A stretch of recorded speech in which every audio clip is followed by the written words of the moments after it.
बाजार के आखिरी घंटे का हर एक्शन, सटीक विश्लेषण, मुनाफे वाले आइडियाज।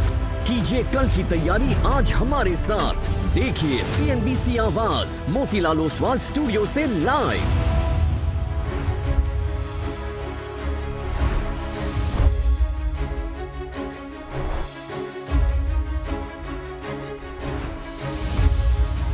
नमस्कार, CNBC आवाज़ मोतीलाल ओसवाल स्टूडियो में आप सभी का स्वागत है। आप देख रहे हैं कमाई का अड्डा।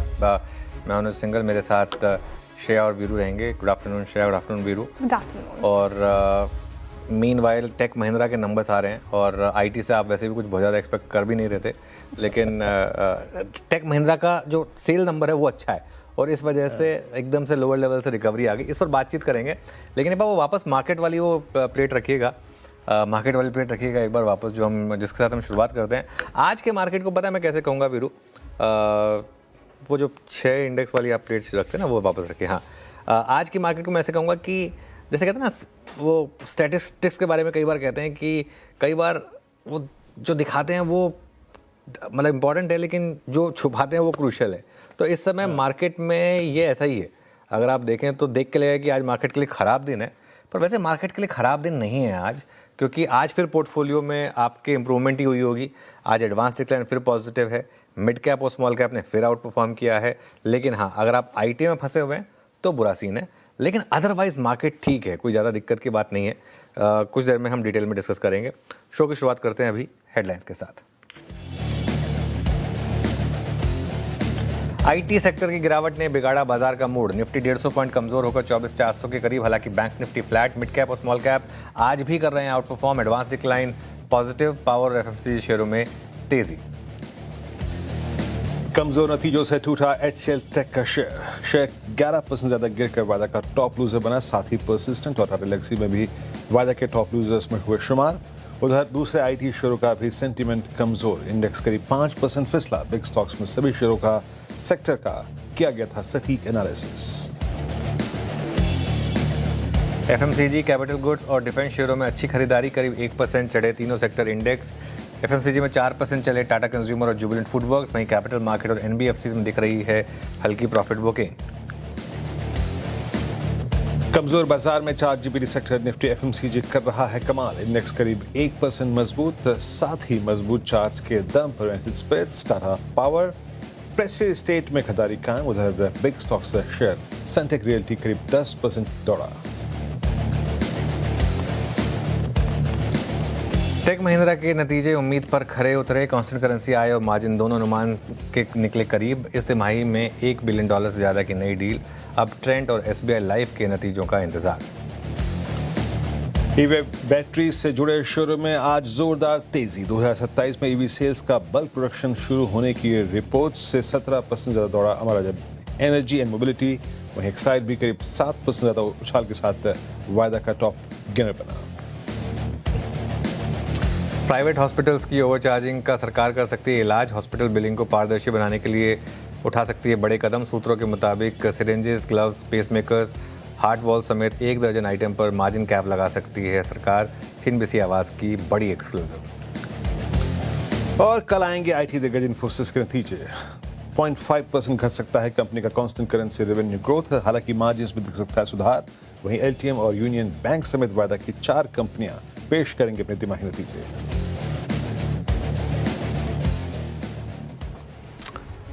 ओके, चलिए अब करते हैं शो की शुरुआत। और जैसा मैं कह रहा हूँ, आज के बाज़ार को मैं मिक्स डे कह रहा हूँ। एक्चुअली ऑनेस्टली स्पीकिंग, कई बार ऐसा होता है कि बाज़ार 200 पॉइंट ऊपर होता है लेकिन वो आपको ख़राब दिन लगता है। आज भले ही निफ्टी 150 पॉइंट डाउन हो, लेकिन ट्रस्ट में ज़्यादातर लोगों को अपने पोर्टफोलियो देखकर ये नहीं लग रहा होगा कि आज मार्केट ख़राब है। किसी भी एंगल से मार्केट ख़राब नहीं है, उतना ख़राब नहीं है जितना निफ्टी दिखा रहा है। और निफ्टी में भी देखिए आप, 24,350 नहीं तोड़ा। आज हम सब बात भी कर रहे थे कि 24,350 जब तक नहीं तोड़ेगा तब तक ठीक है। 24,350 वो सैक्रोसैंक्ट है आपके लिए।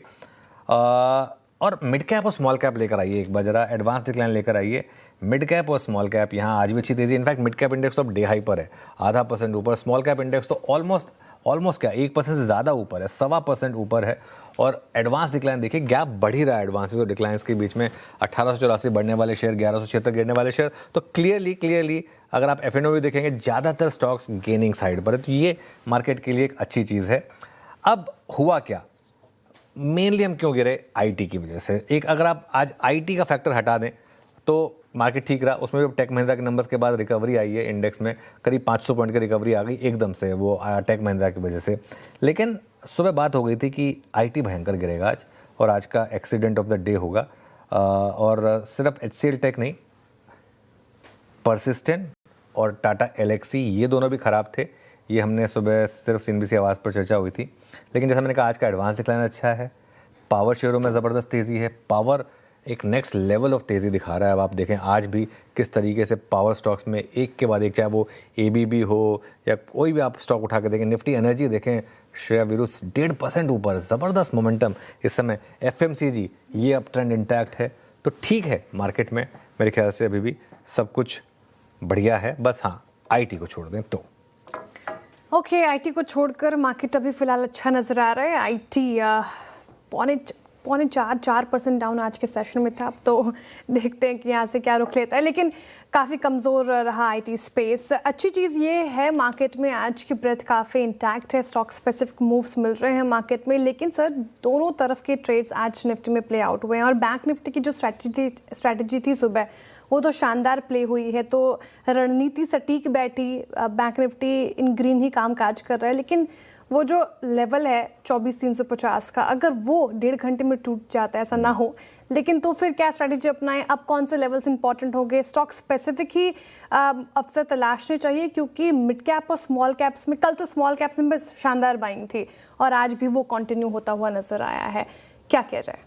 देखिए श्रेया, मैं आज सुबह भी जो बात कही थी ना हमने, वही रिपीट करेंगे। फेजेस होते हैं मार्केट के, फेजेस अलग अलग होते हैं। अभी का फेज़ है स्टॉक स्पेसिफिक। स्टॉक स्पेसिफिक रहना जरूरी नहीं है कि रोज़ आपको इंडेक्स पर बात करनी है। पिछले 2-3 दिनों में हमारी कमेंट्री सुबह वाली भी ज़्यादा स्टॉक स्पेसिफिक रहती है ना, हम ज़्यादा से ज़्यादा स्टॉक लेकर आते हैं। बिग स्टॉक की भी संख्या बढ़ाई हमने, चैट जीपीटी स्पॉटलाइट भी हम रेगुलरली लेकर आते हैं। तो आईटी के अलावा अब आप बाकी स्टॉक्स पर फोकस करें। हालांकि आईटी में भी रिकवरी आई है, निफ्टी आईटी भी एकदम से ज़बरदस्त रिकवरी आई है। वो टेक महिंद्रा के नंबर्स आने के बाद बहुत ज़्यादा शायद ओवरसोल्ड हो गया था, तो उस वजह से।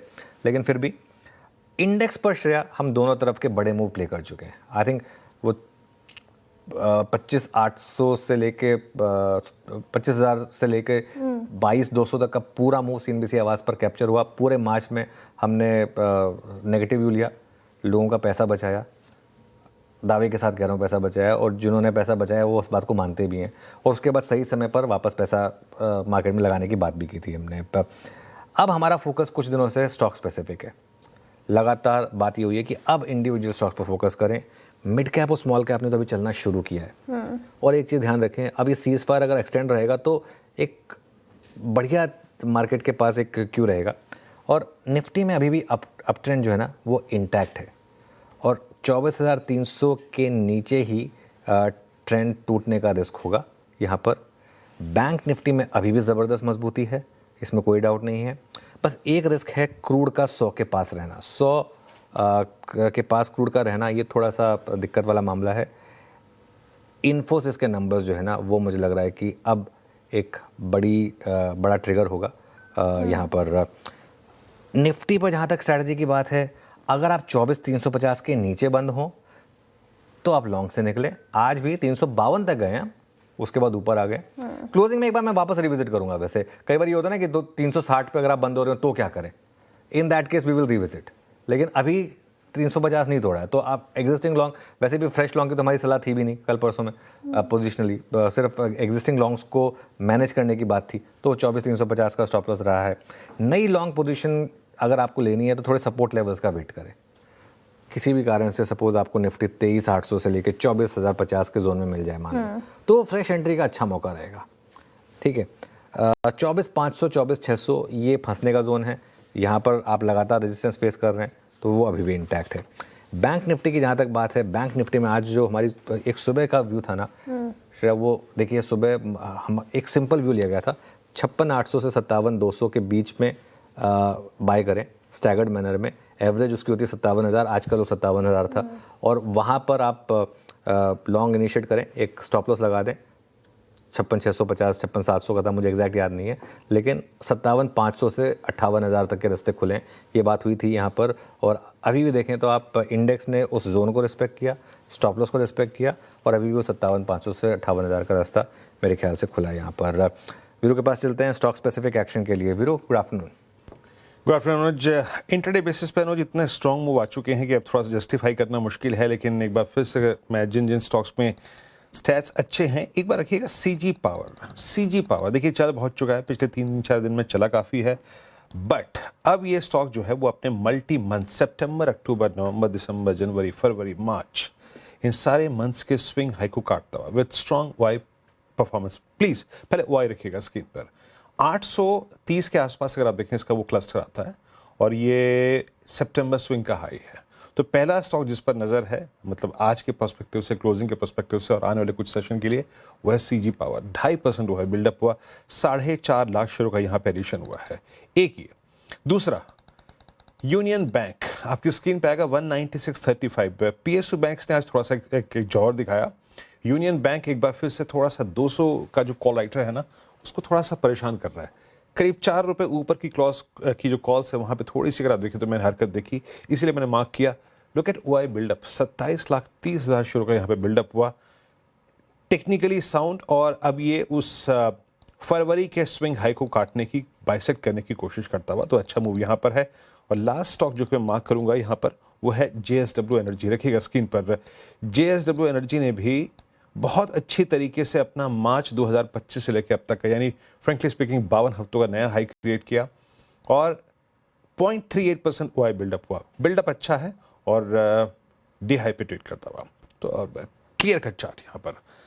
अनुज, बात करते हैं, जैसे कि आप शुरू में ही कह रहे थे कि डाउन बट नॉट आउट, है ना, निफ्टी को रिस्पेक्ट दी।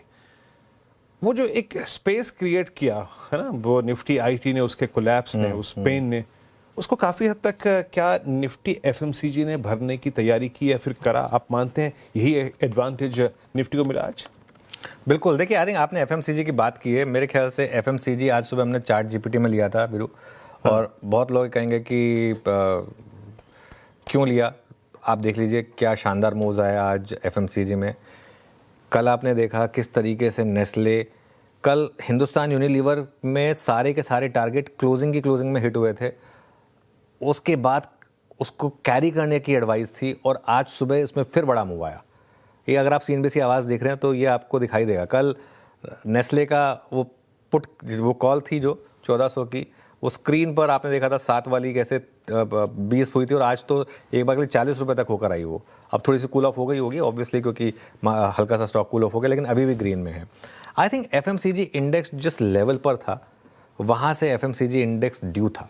और ये ना एक और रीज़न है, मैं मार्केट पे नेगेटिव नहीं हूँ, क्योंकि मार्केट सेक्टर रोटेशन जब करता है वो तभी करता है जब इंडेक्स पे एक राउंड ऑफ बड़ा मूव प्ले हो चुका होता है।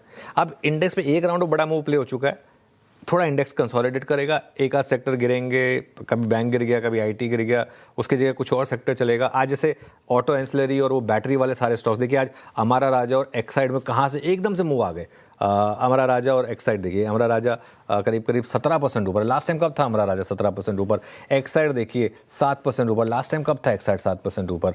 तो ये मैं उसको थोड़ा सा जोड़ रहा हूँ एफएमसीजी के साथ। ये बेसिकली क्या हो रहा है ना, कुछ भूले बिसरे स्टॉक्स जो हैं, जुबिलेंट फूडवर्क, कितने समय से जुबिलेंट फूडवर्क ने बिल्कुल कुछ करके नहीं दिया है। आई थिंक 4 या 5 साल तो हो गए होंगे मेरे ख्याल से जो स्टॉक ने कुछ नहीं करके दिया है, एकदम से जुबिलेंट फूडवर्क में मूव आ गया। तो ये आई थिंक मार्केट का एक रोटेशन प्ले है जो इस समय एट वर्क है, और यही इस समय हो रहा है। चलिए श्रेया आगे बढ़ते हैं। सर, आईटी स्पेस को लेकर मेरा सवाल आपसे ये है कि आईटी स्पेस जिस तरीके से टूट रहा है, क्योंकि सबके मन में, जहन में कन्फ्यूजन है कि करना क्या चाहिए इस स्पेस में, जहाँ पे हमने TCS और विप्रो के नंबर देखे, ओकेश, HCL tech, Persistent, Tata Elxsi काफ़ी ख़राब, टेक महिंद्रा के नतीजे आए, ओकेश लग रहे हैं अभी फ़िलहाल तक। तो स्ट्रैटेजी क्या होनी चाहिए आईटी स्पेस में? इतनी गिरावट जो आ चुकी है, या बाय ऑन डिप्स की स्ट्रैटेजी अपनाएं, या फिर अभी भी एक बड़ा रेड फ्लैग मान रहे हैं आप, एक बड़ा कन्फ्यूजन? देखिए श्रेया, मेरा ये मानना है कि एक ऐसा सेक्टर जहाँ पे डी ग्रोथ हो रही है, फॉरगेट अबाउट ग्रोथ, बड़ी कंपनियां डी ग्रोथ कर रही हैं या ग्रोथ कर भी रही हैं तो मान के 1%, इनसे पूछा जाए कि अच्छा अब आप शेयर होल्डर्स को कैसे रिवॉर्ड कर रहे हैं, जी हम डिविडेंड दे रहे हैं, जी हम बायबैक कर रहे हैं। मेरे पास पैसा है, मैंने वो पैसा इन्वेस्ट करा है। मैंने वो पैसा इसलिए इन्वेस्ट करा है क्योंकि मैं एक एंटरप्रेन्योर को ट्रस्ट करता हूँ कि वो मेरे पैसे को डबल या ट्रिपल कर देगा। मुझे डिविडेंड ही वापस लेना है या बायबैक, मुझे अपने शेयर दे के वापस पैसा लेना है, तो मैं शेयर मार्केट में क्यों इन्वेस्ट करूँ? ये किस एंगल से रिवॉर्डिंग द शेयर होल्डर्स हो गया, कोई मुझे समझा दे। और एक ऐसा समय जहां पर ग्लोबल आईटी कंपनियां 40% की ग्रोथ दिखा रही हैं। एक एक दिन में ओरेकल इतना मार्केट कैप ऐड करता है जितना इंडिया की सारी आईटी कंपनियों का मार्केट कैप है। वहाँ पे हम बात क्या कर रहे हैं? अच्छा टेक महिंद्रा जैसे, नहीं आप 1.7 एक्सपेक्ट कर रहे थे, 1.8 आ गया। मतलब क्या, मतलब मैं तो कई बार हैरान होता हूँ ये सब चीज़ें सुनकर। एक तरफ ऐसे ऐसे सेक्टर्स हैं जहाँ 20-20, 25% की, 30-30% की ग्रोथ आ रही है। एक तरफ यहाँ है जहाँ हम -3 to, अच्छा क्योंकि -1 to +2, कोई कहता -3 to +1.5, ये मतलब क्या है? ये गाइडेंस ये कंपनियाँ देती थी, गाइडेंस देती थी कि हम 20 से 25% ग्रो करेंगे। गाइडेंस तो उस गाइडेंस की कोई मायने होते थे, इस गाइडेंस के कोई मायने है? -3 to our growth will be -3 to -1%। ये ग्रोथ होती है, ये डी ग्रोथ होती है, right. है ना? तो मेरा मानना ये है कि इसमें शॉर्ट कवरिंग हो गई अच्छी खासी, ठीक है, अच्छी बात है, लेकिन एग्जिस्टेंशियल क्राइसिस है यहाँ पर, और यहाँ पर अभी भी लोग मानने को तैयार नहीं है कि ये स्पेस जो है ये बुरी तरीके से ये HCL टेक, मतलब मुझे वो ज़माना याद है HCL टेक जब मैंने अपने करियर की शुरुआत की थी। मेरा पहला इंटरव्यू शिव नादर के साथ था। मुझे याद है मैं जब उस समय गया था, 2003 की बात है वो, मैं नोएडा ऑफिस में गया था तब, लेट 2003 में, 23 साल हो गए। आज तक याद है मुझे वो ऑरा जो शिव नादर का या फिर जो HCL टेक का था। आज कहाँ है वो ऑरा IT कंपनियों में? नहीं है ना। तो आज वो ऑरा कहीं और है, तो मेरे ख्याल से उस पर फोकस करें। चलिए अब रफ्तार के घोड़े फिसड्डी स्टॉक्स डिस्कस कर लेते हैं, फिर आगे बढ़ेंगे। सबसे पहले रफ्तार के घोड़े स्टॉक्स में इरीडा, और इरीडा देखिए मैं सच बताऊँ ना, मैं आज देख के हैरान था, आंखें फट गई थी। ऑलमोस्ट 10% की रैली। इरीडा हमने 3 दिन पहले लिया था ChatGPT में, स्पॉटलाइट में लिया था 3 दिन पहले, और 3 दिनों में ज़बरदस्त रिटर्न्स मिले यहाँ पर। एक्साइड, संवर्धन, अगर आप इनमें इंक्लूड करना चाहें अमरा राजा, सारी ऑटो एंसिलरी शेयरों में, खासतौर से वो जो बैटरी से रिलेटेड स्टॉक्स हैं उनमें ज़बरदस्त रैली हुई। ABB पेरेंट की कंपनी के बाद ज़बरदस्त मूव आया ABB में, तो ये एक अच्छा मूव यहाँ पर आपको दिखाई देगा। अब आते हैं हम आज के फिसड्डी स्टॉक्स पर, और यहाँ पर मैं थोड़ा सा टाइम स्पेंड करना चाहूँगा। सबसे पहला है HCL टेक। HCL टेक आज का फिसड्डी स्टॉक, आज सुबह बात हुई थी कि एक्सीडेंट ऑफ द डे होगा, और मैं हैरान था सुबह की 6% नीचे खुला। एक तरीके से अच्छा हो गया, 6% नीचे खुला, लोगों को शॉर्ट करने का मौका मिल गया। 11% नीचे अब, है ना? मतलब इंट्राडे में भी शॉर्ट करके आपको पैसा बनाने को मिला होगा यहाँ पर। टाटा एलेक्सी लेकर आइए, सिर्फ CNBC आवाज़ पर आज सुबह। अच्छा यही, और जो एक बात बताऊँ मैं आपको, मैं अपने बारे में एक बात कहूँगा। अच्छा कमेंट्री देते हैं ना, एक व्यू लेते हैं रेड या ग्रीन, या फिर एक व्यू लेते हैं कि अच्छा है या ख़राब है। मिक्स बातें नहीं है, गलत होंगे तो गलत होंगे, सही है तो सही है, गलत होंगे तो गलत होंगे। सिर्फ CNBC आवाज़ पर आपसे साफ बात हुई थी कि ये नंबर ख़राब है। किसी एंगल से टाटा एलेक्सी के नंबर अच्छे नहीं है, और ये सिर्फ इसलिए नहीं गिरा क्योंकि HCL टेक के नंबर ख़राब है तो उसके लिए मूड ख़राब हो गया। टाटा एलेक्सी के नंबर ख़राब थे, सिंपल बात ख़त्म। इसमें कोई कहीं किसी को डाउट नहीं होना चाहिए। सिमिलरली परसिस्टेंट में भी यही बात थी, सिर्फ CNBC आवाज़ पर भी बात हुई थी कि नंबर ख़राब है, आज ये स्टॉक गिरेगा, वैल्यूएशन का कंफर्ट नहीं है, बिल्कुल वैल्यूएशन कंफर्ट नहीं है। और खास तौर से टाटा एलेक्सी, आई थिंक, क्योंकि टाटा एलेक्सी के केस में ना लोगों को समझना ज़रूरी है, टाटा एलेक्सी को जिस तरीके की वैल्यूएशन मिलती है उस तरीके के ये नंबर्स नहीं थे, इसके लिए टाटा एलेक्सी का गिरना 100% तय था यहाँ पर। चलिए श्रेया, आज के कुछ ट्रेंडिंग स्टॉक्स और उसके बाद फिर कार्यक्रम का क्रम समझेंगे। राइट, शुरुआत कर लेते हैं ट्रेंडिंग स्टॉक्स के साथ। थोड़ा मार्केट प्रेशर में है निफ्टी हालांकि, तो शुरुआत करते हैं गिरने वाले स्टॉक्स के साथ, क्योंकि किसने कंट्रीब्यूट किया है इस गिरावट में, और IT पैक के सारे काउंटर्स नजर आएंगे आपको लूजर्स में। HCL टेक खराब नतीजे, 11% आज का accident of the day. Tech Mahindra again टूट रहा है 2% करीब करीब, अभी इसके रिजल्ट आ रहे हैं। इन्फी टूट गया, 3.5% से ज़्यादा रिजल्ट आएंगे, उस पर भी नजर रहेंगे। और TCS अगेन 2.5% नीचे आपको कामकाज करता हुआ नजर आएगा। वायदा में अगेन टाटा एलेक्सी खराब नतीजे, और स्ट्रीट ने वैसे ही पनिश किया है, 5.5% नीचे। परसिस्टेंट सिस्टम नतीजे खराब, 0.5% डाउन। कोफोर्ज भी यहाँ पर 4% से ज़्यादा की गिरावट, और 361 नतीजों के बाद यहाँ पर भी प्रेशर देखने को मिल रहा है 5% का। लेकिन चलने वाले स्टॉक्स में आपको एफएमसीजी के पैक के काउंटर्स नजर आएंगे। टाटा कंज्यूमर, एचयूएल देखिए 3.5%, 2.5% की तेजी के साथ कामकाज कर रहे हैं। टाटा मोटर्स पैसेंजर व्हीकल में आज बाइंग नजर आ रही है 1.5%, और एनटीपीसी और ये पूरा power space energy space focus में शानदार रैली के साथ 2.5% की तेजी के साथ कामकाज करता हुआ नजर आएगा। इरिडा, पावर फाइनेंसिंग स्टॉक्स भी भाग रहे हैं। पीएफसी, आरईसी, इरिडा देख लीजिए आप 9.5%, 10% की तेजी। एक्साइड सुबह पैनल ने भी पिक किया था, शानदार रैली, एक तरफा भागा 6.5% से ज़्यादा। मनप्पुरम फाइनेंस, ये भी हमारे सुबह पैनल की पिक थी, 5% ज़्यादा की तेजी। और एबीबी इंडिया पेरेंट कंपनी का स्ट्रॉन्ग कमेंट्री और स्टॉक भाग गया, और पूरा स्पेस भी फोकस में है। तो ये कुछ काउंटर्स जहाँ पर ऐसे एक्शंस देखने को मिल रहे हैं। आगे बढ़ते हैं और कमाई का अड्डे का क्रम का शो फ्लो यानी कि कार्यक्रम का क्रम समझ लेते हैं। हमारे साथ होंगे आज फंडामेंटल राय देने के लिए जियोजीत इन्वेस्टमेंट्स की गौरांग शाह जी, टेक्निकल कॉल सिंह प्रकाश काबा, मानस जायसवाल, पंकज आंधड़, विकास सालुंखे, आशीष कयाल और अरुण कुमार मंत्री जी से 2:20 पर आशीष वर्मा बताएंगे आपको कि आज एचसीएल टेक के तगड़ी पिटाई क्यों हुई है। 2:30 बजे टाटा एलेक्सी पर बुल वर्सेस बेयर लेकर आएंगे नुपुर, और मैं साथ ही 2:35 पर एबीबी इंडिया में तेजी के ट्रिगर्स बताएंगे विनी मोतीवाला। 2:40 पर नुपुर से समझेंगे कि रिटेल बाजार से क्यों दूर होते जा रहे हैं और कैसे रिटेल नेट सेलर बन गए हैं। 2:45 पर मैं बताऊंगी आपको कि एमसीएक्स पर ऑप्शंस के एवरेज डेली टर्नओवर वॉल्यूम में गिरावट क्यों आई है। 2:50 पर कल आने वाले नतीजों पर इन्फी का क्वार्टर 4 अनुमान बताएंगे आशीष वर्मा। एलटीएम के नतीजों का अनुमान लेकर आएंगी दीपाली राणा। 2:55 पे बिग वाकेट वॉइस में माचा जोड़ेंगे कोटक महिंद्रा एएमसी के सीईओ हर्षा उपाध्याय जी। 3:10 पे एनर्जी से स्ट्रैटेजी। 3:15 पे डीलिंग रूम चेक। 3:20 पे होगा बीटीएसटी एसटीबीटी कॉल्स। ओके, चलिए मीनवाइल एक बार जरा लेकर आइए ब्रेंट क्रूड का भाव। और देखिए ये मार्केट के लिए अभी भी एक रिस्क और सरदर्द बना हुआ है, और ब्रेंट क्रूड अब $100 के पार है। पिछले 3-4 दिन से दस्तक दे रहा था वो $100 पर, 98, 99 पर तो बना हुआ था, लेकिन अब 100 बैक अबव 100 ब्रेंट क्रूड का भाव। और एक बार आप जरा निफ्टी लेकर आइए इंट्राडे में, क्योंकि आई थिंक 100 का एक हमारा थ्रेशोल्ड था कि अगर 100 पार करने लगेगा तो मार्केट में थोड़ी सी वापस नेगेटिविटी का एक डर रहेगा पर्शा। और साथ ही एक बार रख दीजिए डॉलर रुपी भी, क्योंकि आई थिंक 2 दिन से डॉलर रुपी वापस थोड़ा सा वीक हो रहा है।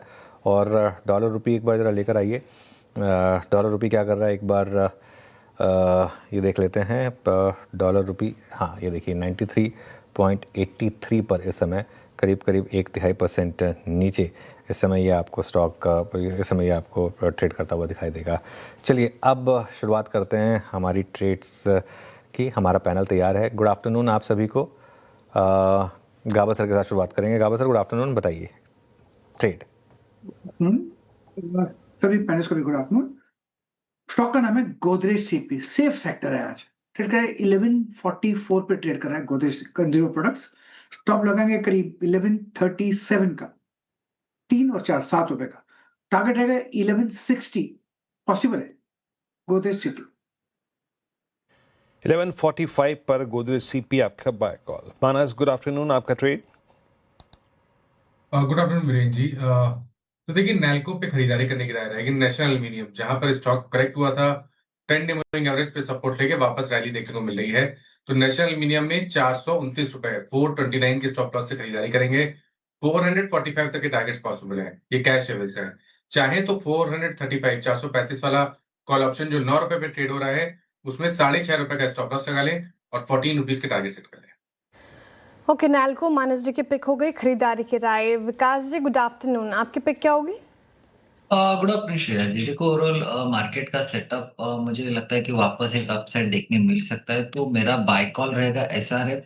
मुझे लगता है एसआरएफ में अभी भी लास्ट 4-5 दिन में एक साइडवाइज मोमेंटम देखने मिल रहा है, बट वापस वो 2500 के आसपास ट्रेड करते हुए देखने मिल रहा है। मुझे लगता है कि 2620 के आसपास के टारगेट यहाँ पे आते हुए देखने मिल सकते हैं। एक अच्छा अपमूव यहाँ पे देखने मिल सकता है। 2440 का इंपॉर्टेंट बेस बन चुका है, तो 2440 का स्टॉप लॉस से एसआरएफ को यहाँ पे बाय किया जा सकता है 2620 के target. Arun ji good afternoon. Arun ji बताइए आपकी ट्रेड इस समय की।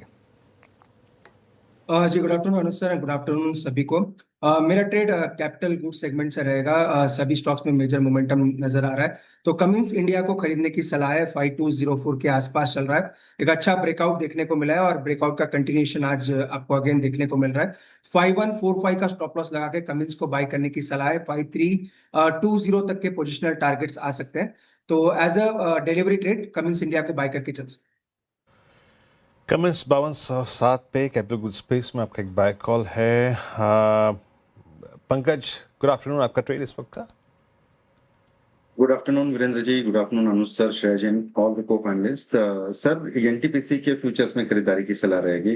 काफी स्ट्रॉन्ग स्ट्रक्चर बना हुआ है, सुबह से वॉल्यूम भी काफी स्ट्रांगली एडिशंस होते हुए नजर आ रहे हैं। मुझे लगता है कि 404 रुपए 80 पैसे की रेंज में खरीदारी की सलाह रहेगी। स्टॉप लॉस बिल्कुल छोटा रखना है 398 के आसपास का। ऊपर की लेवल पर टारगेट 418 रुपए तक के देखने मिल सकते हैं। ओके, एनटीपीसी पंकज जी की पिक हो गई। आशीष जी, गुड आफ्टरनून, आपकी पिक क्या होगी? Good afternoon Shreya. देखिए यहाँ पर जो चार्ट पैटर्न नजर आ रहा है पॉजिटिव, वो है डेटा पैटर्न्स पे। बहुत ही स्ट्रॉन्ग ब्रेकआउट आ रहा है और ऐसे में चलते हुए जहाँ पे सेक्टर इतना अच्छा नहीं कर रहा है, ये स्टॉक करीबन 52 वीक हाई के आसपास चल रहा है, तो डेटा पैटर्न्स पे बाय की राय होगी। टारगेट ऊपर में देख सकते हैं हम 3900 का, और स्टॉप लॉस लगाना होगा 3590 का। ओके, डेटा पैटर्न्स, शानदार रिटर्न्स और डिफेंस स्पेस में अच्छी खासी तेजी। फटाफट से एक रिकैप, टारगेट और स्टॉप लॉस आप देख लें फटाफट से। गाबा सर ने शुरुआत की गोदरेज कंज्यूमर के साथ और पूरा स्पेस बज में है। 1160 के टारगेट हैं, 1137 का स्टॉप लॉस लगाना है, खरीदारी करा है। बाय द वे सारे ही टेक्निकल कॉल्स बाय साइड की तरफ आए हैं। मानस जी ने नैल्को चुना है, यहाँ पर भी उनकी राय खरीदारी की है। 445 के टारगेट है, 429 का स्टॉप लॉस। विकास जी कह रहे हैं कि एसआरएफ में पैसे बनेंगे, खरीदारी कीजिए। टारगेट और स्टॉप लॉस आपके स्क्रीन पर आएगा भी। 2620 के टारगेट है, 2440 का स्टॉप लॉस लगाना है। अरुण जी कमेंट्स के साथ जा रहे हैं, यहाँ पर भी स्ट्रेंथ है, पूरा स्पेस बज में है। 5320 का टारगेट, 5145 का स्टॉप लॉस। पंकज जी ने एनटीपीसी चुना है, अगेन एनर्जी स्पेस का ये काउंटर और शानदार रैली। 418 के लिए आप चेज कीजिए, 398 का स्टॉप लॉस लगाना है। आशीष जी कह रहे हैं कि डेटा पैटर्न्स के साथ जाना चाहेंगे, अच्छे नतीजे, अच्छे रिटर्न्स उसने दिए हैं और आगे भी उम्मीद वही है। तो 3900 के टारगेट हैं, 3590 का स्टॉप लॉस लगाना है।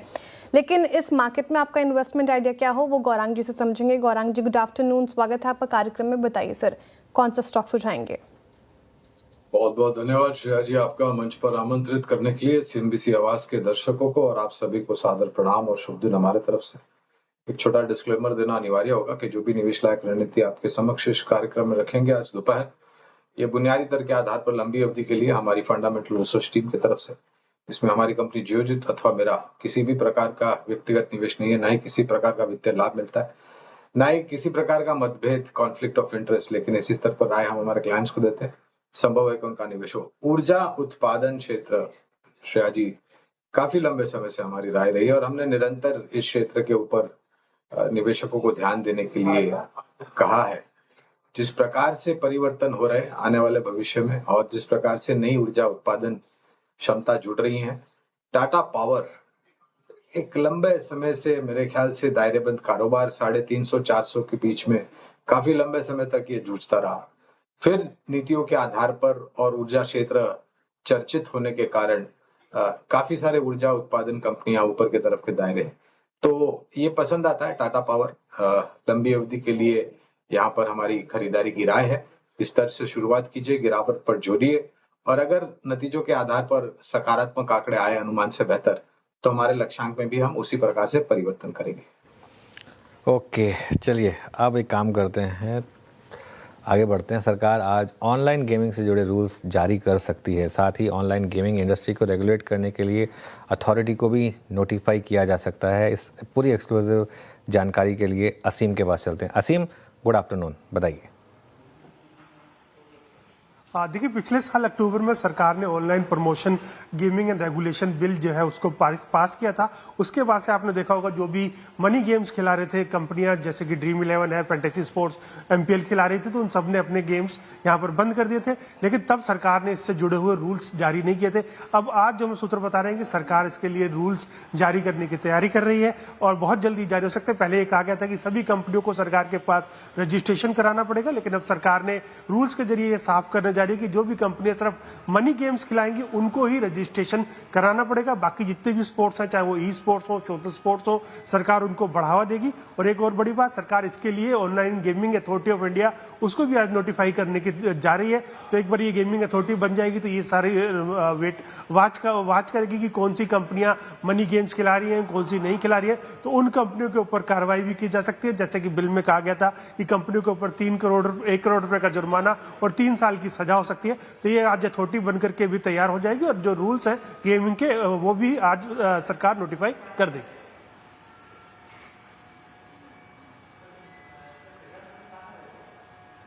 ये तो ऑनलाइन गेमिंग के नए रूल्स अगर आप देखें तो आ जाएंगे और शाम तक, और न्यू रेगुलेशंस जो है वो शाम तक। अनुज, ये वो स्पेस है ना जिसको लेके जब 2020, 21, 22 पे तो हम बात करते थे, डेल्टा कॉर्प पे तो बात करनी बंद कर देना हमने, है ना? देखिए है ना? नहीं, देखिए ये क्या है ना, ये सब अभी क्या हो गया ना, ये सब कंपनियां भी अपने बिजनेस मॉडल्स को अब वापस वो कर रही हैं, रीवर्क कर रही हैं, क्योंकि अब मनी गेमिंग नहीं होगी। इवन ड्रीम 11 भी आपको याद होगा, मनी गेमिंग नहीं होगी। तो अभी क्या हो गया ना, आजकल एक नया तरीका हो रहा है जिसमें आप कुछ प्राइजेस वगैरह देते हैं, कुछ उस तरीके से करते हैं जिसमें मनी इन्वॉल्व ना हो, मतलब उस तरीके की चीज़ें हो रही हैं। तो देखते हैं, आई थिंक कंपनियों को कुछ ना कुछ तो अपने आप को उस हिसाब से इवॉल्व करना होगा। लेकिन फैक्ट तो ये है कि ये इंपॉर्टेंट कंज्यूमर स्टोरी है, इसके लिए हमने इसको यहाँ पर लिया। इसका कोई स्टॉक एंगल वैसे ज़्यादा बचा नहीं है अब, क्योंकि बहुत ज़्यादा कोई लिस्टेड स्टॉक्स हैं नहीं यहाँ पर इस समय, तो इस वजह से लेकिन खैर चलिए आगे बढ़ते हैं। एक बार ज़रा बैंक निफ्टी दिखाइएगा, क्योंकि बैंक निफ्टी में रेजिलियंस है। क्रूड के 100 जाने के बाद एक बार बैंक निफ्टी नीचे आया था, लेकिन फिर हल्का सा वापस यहाँ पर अपटिक आ रही है। और अब देखते हैं ये यहाँ से किस तरफ जाएगा। अच्छा, लेकिन गौरांग जी, एक व्यू आपसे लेना चाहूँगा HCL टेक पर। आज 10% नीचे, खरीदेंगे क्या यहाँ पर?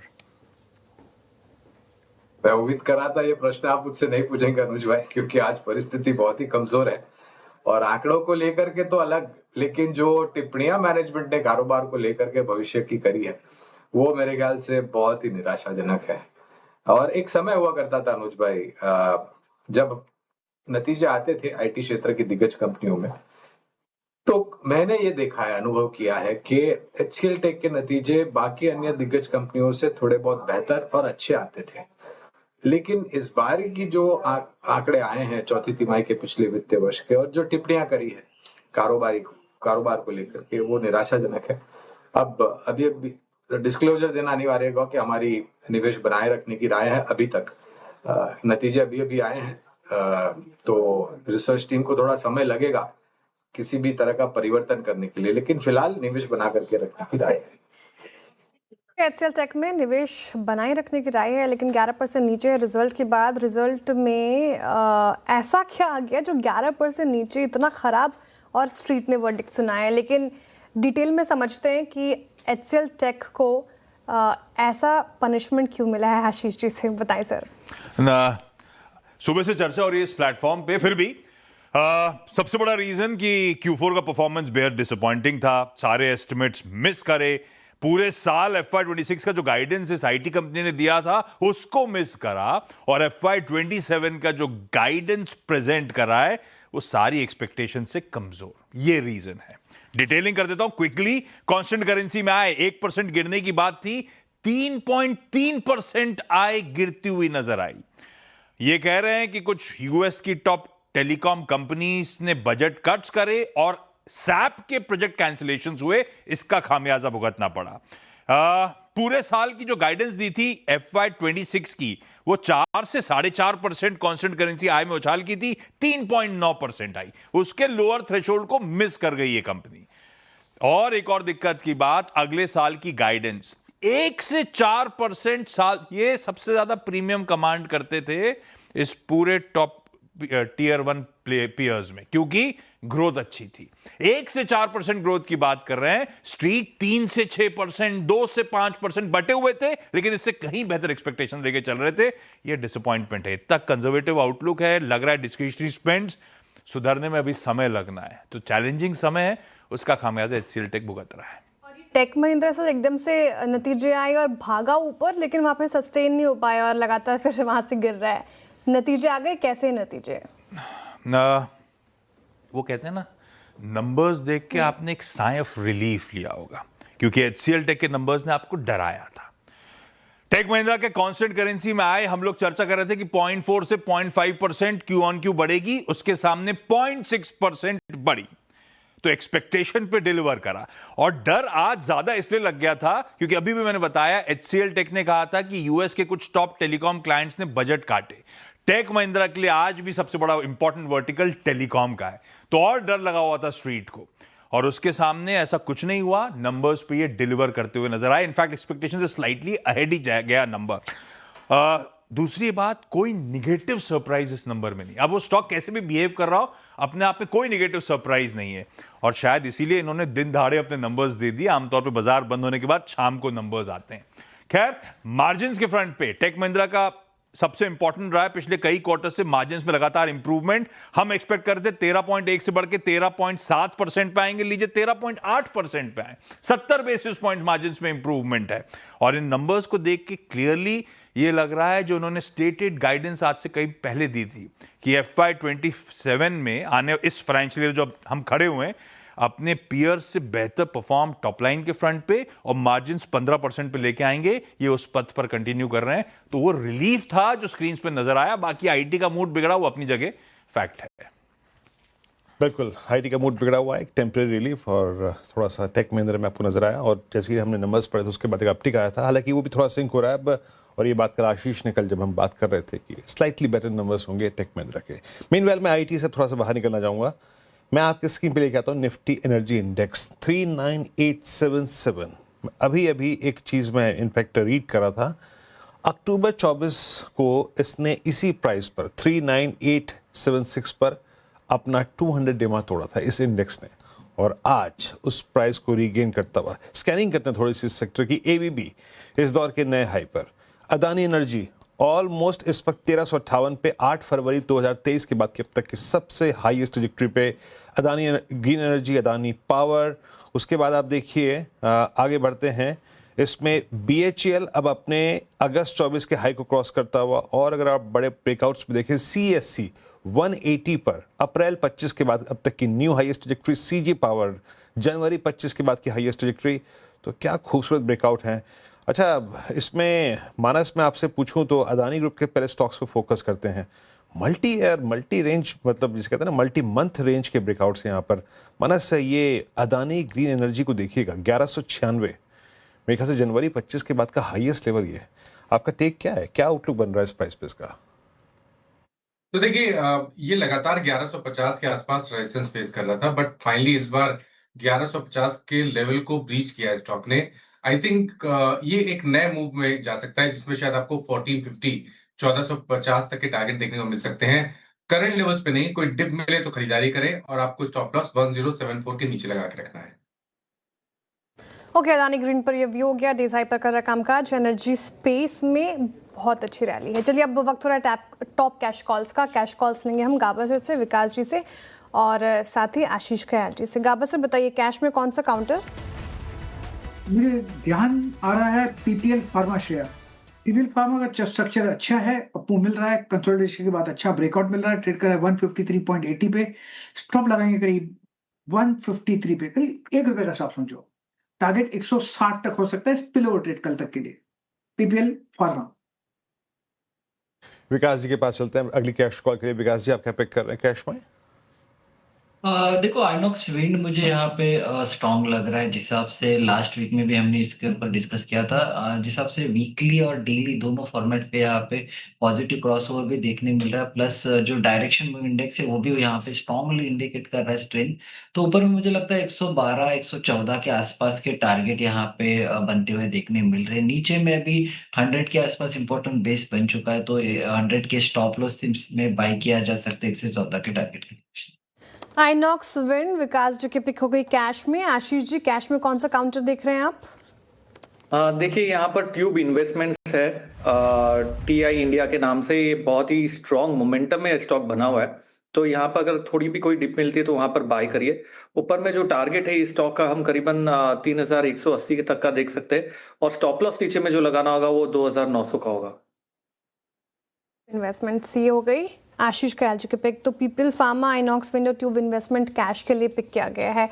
अच्छा, कुछ और काउंटर्स देख रहे थे मैं आज। इरिडा लेकर आइएगा, 10% की रैली, वायदा का टॉप गेनर बना हुआ है। और ये जो पार फाइनेंसिंग स्टॉक्स है, पूरा पार थीम तो चल रहा है, पार फाइनेंसिंग स्टॉक्स भी अगर आप देखें तो वहाँ पर बढ़त है। आज थोड़ा पीएफसी डाउन बैकफुट पर होगा, थोड़ा सा डाउन है, 0.5% के करीब करीब, लेकिन आरईसी अभी भी कोशिश कर रहा है। इरिडा देखिए 10% अप।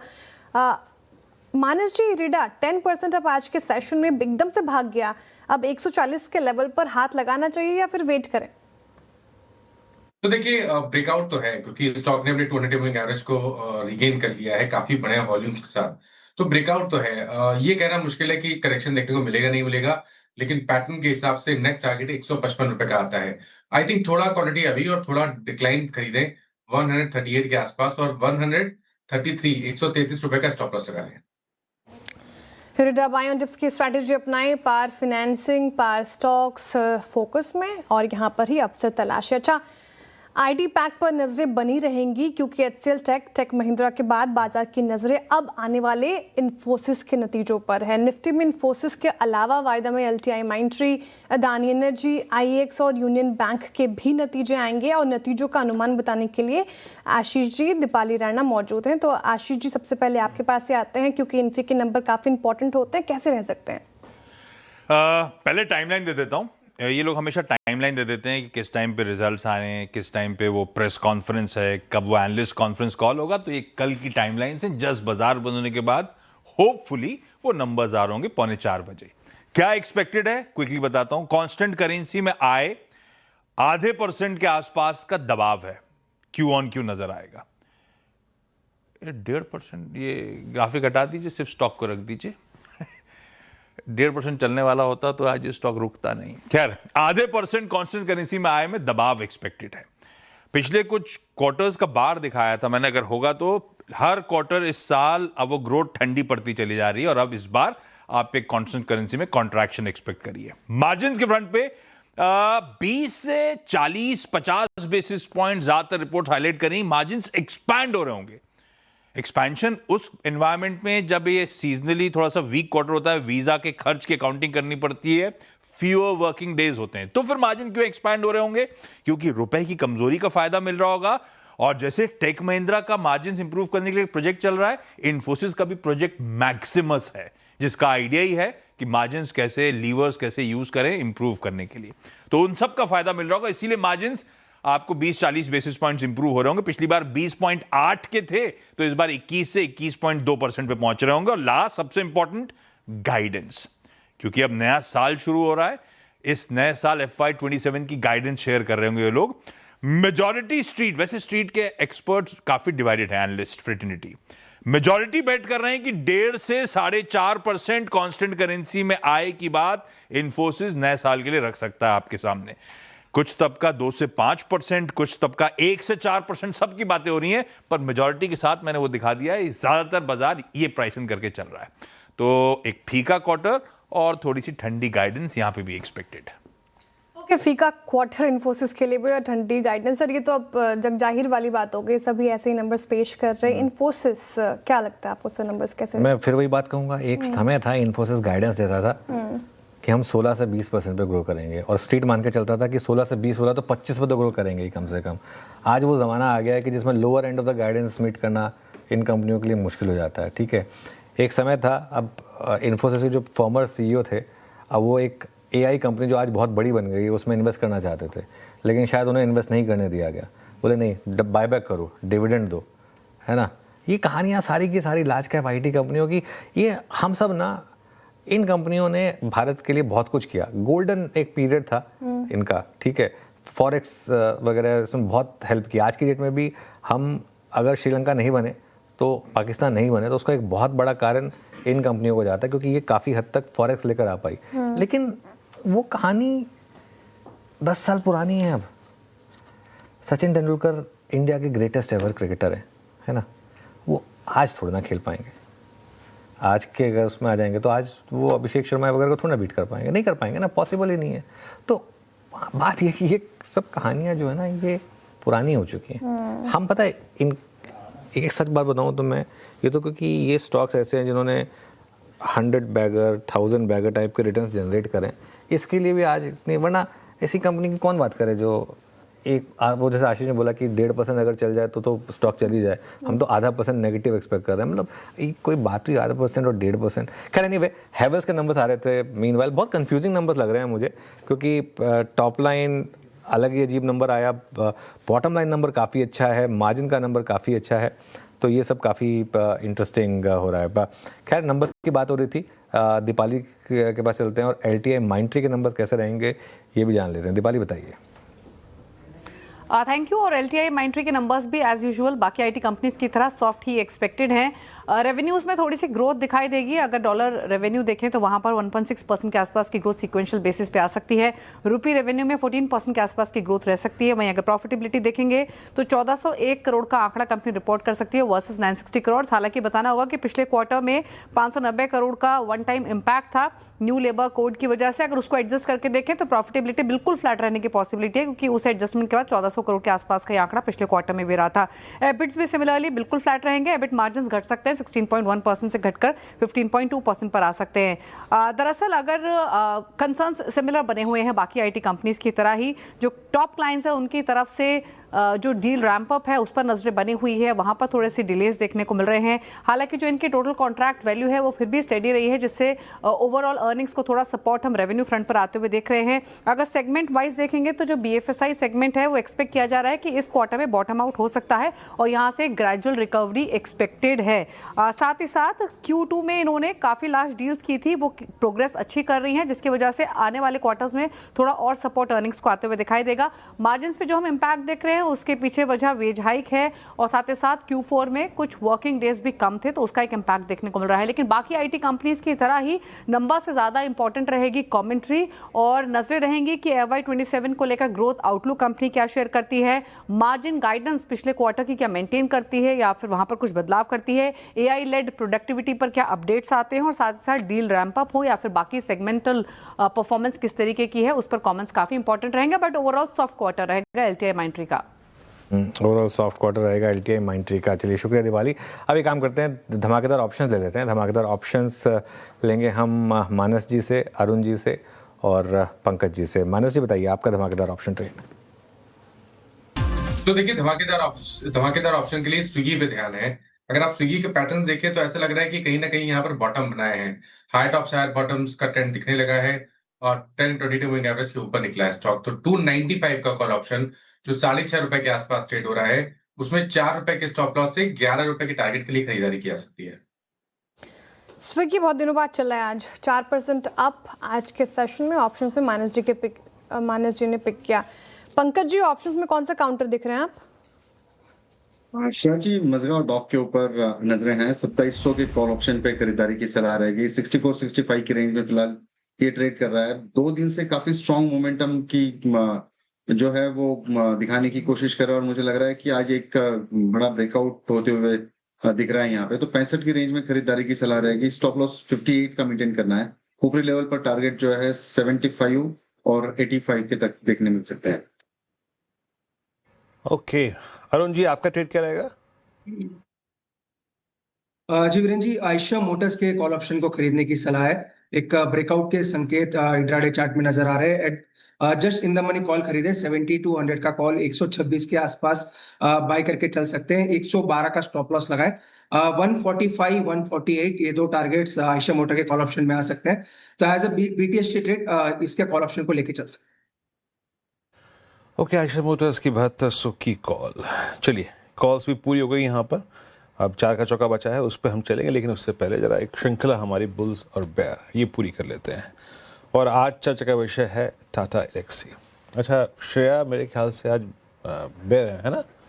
श्रेया बेयर है और नूपुर बुल है जी। चलिए अब तर्क सुनने शुरू करते हैं। क्योंकि अभी डाउन फेज में है तो नूपुर से शुरुआत करते हैं। नूपुर ने पूरा जोर लगा रखा है बुल को उठाने के लिए, देखते हैं उनके पास क्या है बताने के लिए। नूपुर बताइए।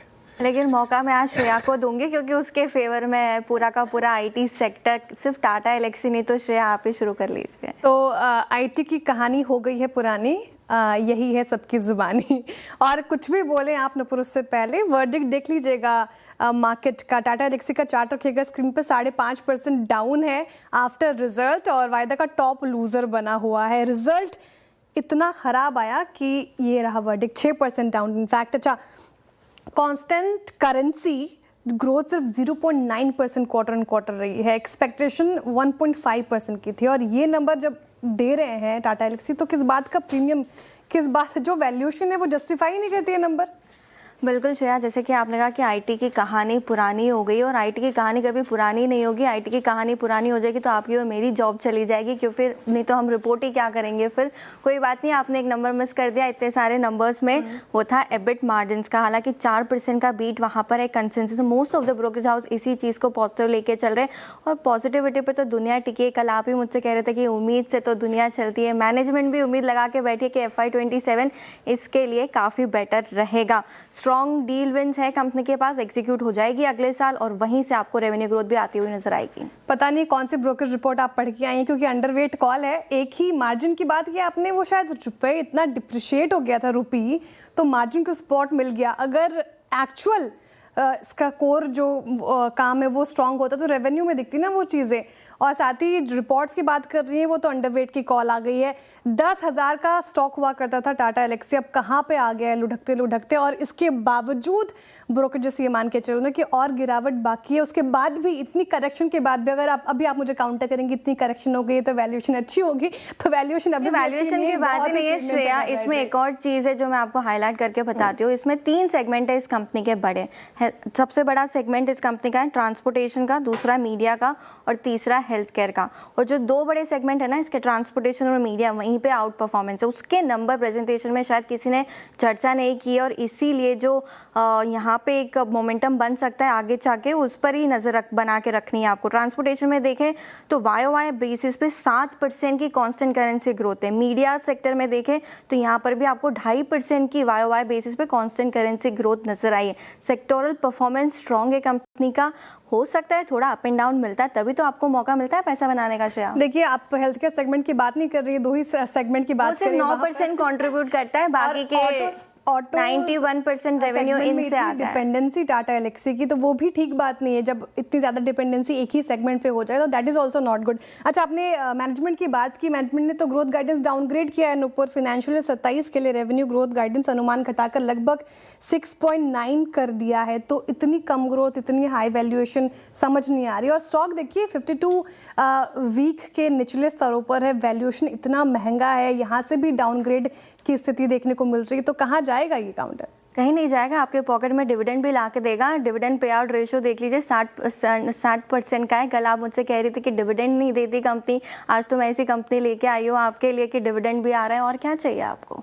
रिटर्न रखेंगे एक बार 5 साल का, डिविडेंड पता नहीं, रिटर्न तो 5 साल में कुछ बना के दिया नहीं टाटा एलेक्सी ने। 38% के रिटर्न, एक साल में 12%, 13%, नहीं माफ कीजिएगा, एक साल में तो 20% तक के करेक्शन देखने को मिली है टाटा एलेक्सी में। और अब यहाँ से भी डाउन साइड पोटेंशियल दिख रहा है। तो टाटा एलेक्सी अभी फिलहाल तो तस्वीर काफ़ी धूमिल नजर आ रही है। और अभी हम बात कर रहे थे कि आईटी की कहानी हो गई है पुरानी, ये बात माननी पड़ेगी नुपुर आपको, क्योंकि समय के साथ बनना पड़ता है, चलना पड़ता है और change is the only constant. तो इसको डिलीवर तो करना पड़ेगा। अच्छा, बुल कौन था, बेयर कौन था? आज एक्चुअली उल्टा था, मैं बुल नहीं, वो मेरे को लग रहा था कि हमारे शायद डायरेक्टर साहब देख ही नहीं पा रहे थे कि बुल कौन है, बेयर कौन है। पूरे पॉइंटर्स उल्टे चल रहे थे। खैर कोई बात नहीं। अब इसमें मैं कुछ बहुत ज़्यादा इसमें टेक एक्चुअली देना भी नहीं चाहता, एम्पायर टेक इसमें थोड़ा मूव ऑन करते हैं। शुक्रिया नुपुर और श्रेया इस टेक के लिए। मीनवाइल हेवल्स का स्टॉक लेकर आइए एक बार जरा। हेवल्स वापस डे हाई पर आया है और वरुण बेरी को इंडिपेंडेंट डायरेक्टर बनाया गया है। ध्यान दिए, ब्रिटानिया के जो एक्स CEO हैं वरुण बेरी, उनको, तो ये एक पॉजिटिव डेवलपमेंट है, जो शायद एक और कारण है कि मूव आ रहा है यहाँ पर। गौरांग जी, क्या व्यू है आपका इस हेवल्स पर? तो देखिए, कंज्यूमर ड्यूरेबल इलेक्ट्रॉनिक गुड और एंसिलरी बनाने वाली कंपनी हेवल्स पर बुनियादी तर्क पर खरीदारी की राय है। और अनुज भाई, अगर बारिश का मौसम, मेघराज का आशीर्वाद अगर ठीक ठाक रहा तो मेरे ख्याल से जो मांग ग्रामीण और मध्यम ग्रामीण इलाकों से आएगी भारत देश में, उससे बहुत बड़ा सहारा मिलेगा ये जो डिस्क्रिशनरी कंज्यूमर ड्यूरेबल्स बनाने वाली कंपनी। उदाहरण के तौर पर हैवेल्स है, सिम्फनी है, वोल्टास है। ब्लू डार्ट पर कवरेज थी लेकिन वो अंडर रिव्यू है, इसलिए उस पर टिप्पणी नहीं करूंगा, लेकिन खरीदारी की राय हैवेल्स पर है। इस पर आपका अगर आप देखें कंस्ट्रक्टिव व्यू 1386 पैकेट ट्रेड करता हुआ डे हाई पर, मोर स्पेशली इस खबर के बाद दिन के सर्वोच्च तौर पर पैकेट ट्रेड करता हुआ। अच्छा, मैं एक ट्रेड और लेता हूँ, बात कर लेता हूँ हिंदुस्तान जिंक। अब 3% ऊपर है हिंदुस्तान क्लियरली, अगर आप देखें इस वक्त डे हाई पर, और धीरे धीरे अब ये उस चैनल को ब्रीच कर रहा है जो कि एक सप्लाई जोन थी 5 मार्च के बाद अब तक। बहुत संक्षिप्त में मानस, हिंदुस्तान जिंक स्ट्रांगली प्लेस लग रहा है आपको? लग रहा है कि 627 630 के लिए प्रिपेयर कर रहा है अपने आप को, मतलब 5-7% के स्विंग के लिए? बिल्कुल, देखिए इसको शॉर्टलिस्ट किया हुआ था मैंने रिकमेंडेशन देने के लिए। क्लियर कट ब्रेकआउट है 5 दिनों के कंसोलिडेशन के बाद, इसे हम फ्लैग पैटर्न का ब्रेकआउट भी कह सकते हैं, और उम्मीद कर सकते हैं कि यहाँ से करीब करीब 25 से 30 रुपए का अपमूव स्टॉक दिखा सकता है। बेहतर रहेगा कि 605 वाला कॉल ऑप्शन ले लें। 13 रुपए के आसपास ट्रेड हो रहा है, 9 रुपए का स्टॉप लॉस लगा लें और 25 रुपए के टारगेट सेट कर लें। चलिए अब एक काम करते हैं, 4 का चौका की शुरुआत करेंगे। सस्ता ऑप्शन लेंगे मानस जायसवाल जी से, फिर चलेंगे एफएनओ सुपरस्टार के लिए अरुण जी के पास, चार्ट का चमत्कार के लिए गाबा सर, और मिड कैप फंडा के लिए गौरांग जी हैं हमारे साथ। तो चलिए ये 4 के 4 ट्रेड्स की शुरुआत करेंगे। सबसे पहले सस्ता ऑप्शन मानस जी से। मानस जी बताइए। देखिए अनुज जी, मैरिको ने अभी तक परफॉर्म नहीं किया है इस सेक्टर में, लेकिन आज के पैटर्न को देख के लग रहा है कि मैरिको भी तैयार है एक मूव देने के लिए। तो 775 का कॉल ऑप्शन जो करीब 8 रुपए पे ट्रेड हो रहा है, उसमें खरीदारी करने की राय रहेगी। 5 रुपए का आपको स्टॉप लॉस लगा के खरीदारी करनी है और 15 रुपए के टारगेट सेट करना है। आपका बाय कॉल। अरुण जी के पास चलते हैं एफएनओ सुपरस्टार के लिए। अरुण, क्या पिक कर रहे हैं आप? वीरेंद्र जी, औरोबिंदो फार्मा को खरीदने की सलाह रहेगी। 1400 के ऊपर एक अच्छा ब्रेकआउट देखने को मिला है। 1415 का स्पॉट प्राइस है, इसी के आसपास खरीदने की सलाह है। यहाँ से इसका टारगेट 1455 तक के आपको औरोबिंदो फार्मा में देखने को मिल सकते हैं। स्टॉप लॉस 1399 का लगाए। एज ए पोजिशनल बेसिस मुझे लग रहा है औरोबिंदो फार्मा में बुलिश मोमेंटम रहना चाहिए और 1455 तक के टारगेट इसमें आ सकते हैं। ओके, हाँ, एफएनओ सुपरस्टार के लिए पिक आ गई। चार्ट का चमत्कार गाबा सर, आपकी पिक क्या होगी? मेरी पिक रहेगी वही जो जुबिलेंट फूड, जो कल शाम को मैंने दिया था बीटीएसटी पर, उसका टारगेट था 490, अचीव हो चुका। अब 493 पर ट्रेड कर, अब भी अच्छा लगता है। अब लगाएंगे स्टॉप करीब 489 का, 4 रुपीज का टारगेट, वो होगा 510 जुबिलेंट फूड।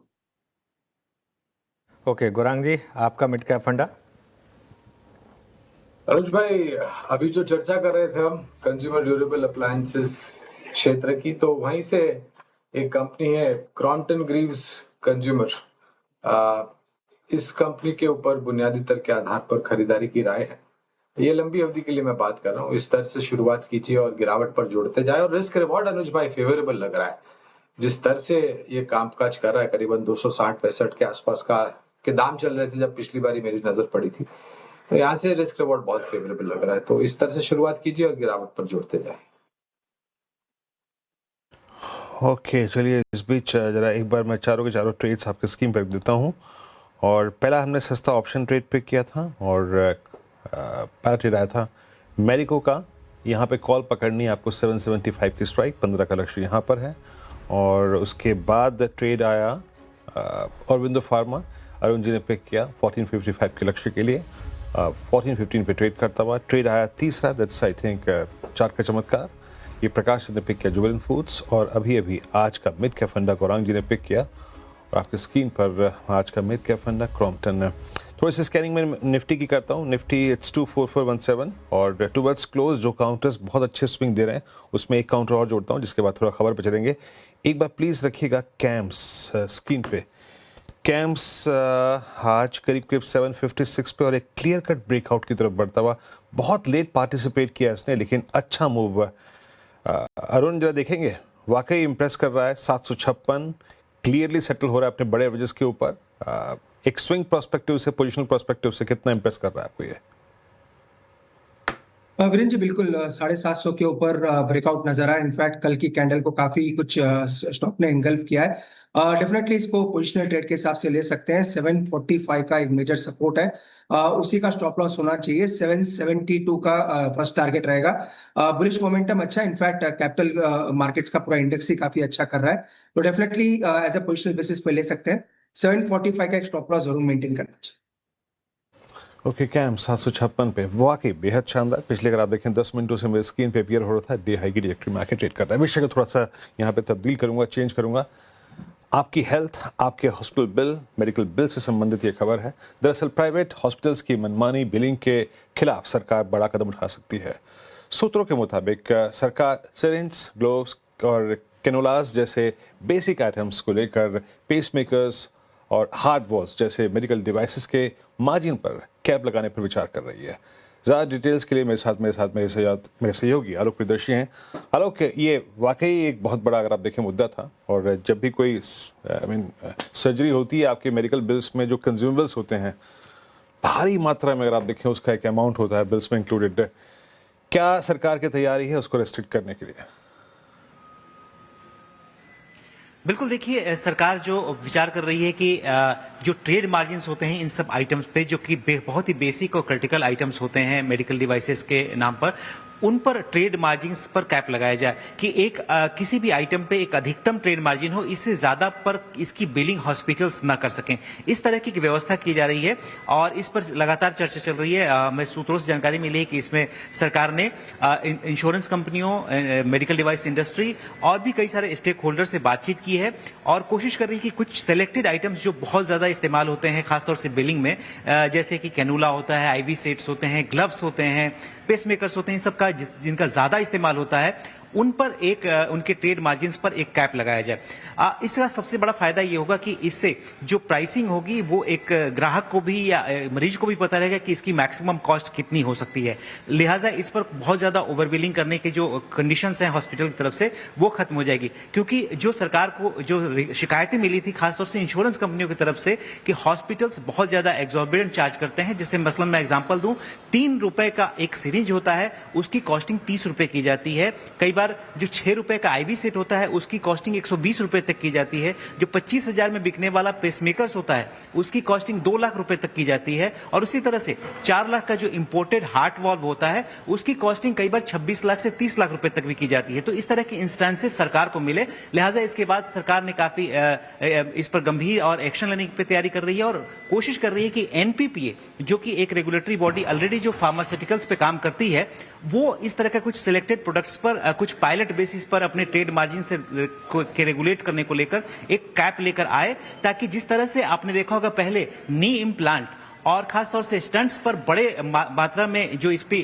हॉस्पिटल की तरफ से चार्जेस की जाती है उस पर मनमानी पर रोक लगी, उसी की तर्ज पर इन तमाम आइटम्स जो कंज्यूमेबल्स हैं इन पर भी मनमानी पर रोक लगे। ऑलराइट, शुक्रिया आलोक इस बात पूरी जानकारी के लिए। और वीरू, एक चीज़ मैं कहूँगा, मैं ये बात वैसे हमेशा कहता हूँ कि भगवान ना दुश्मन को भी हॉस्पिटल ना पहुँचाए, बस इस देश में और कुछ भी हो जाए।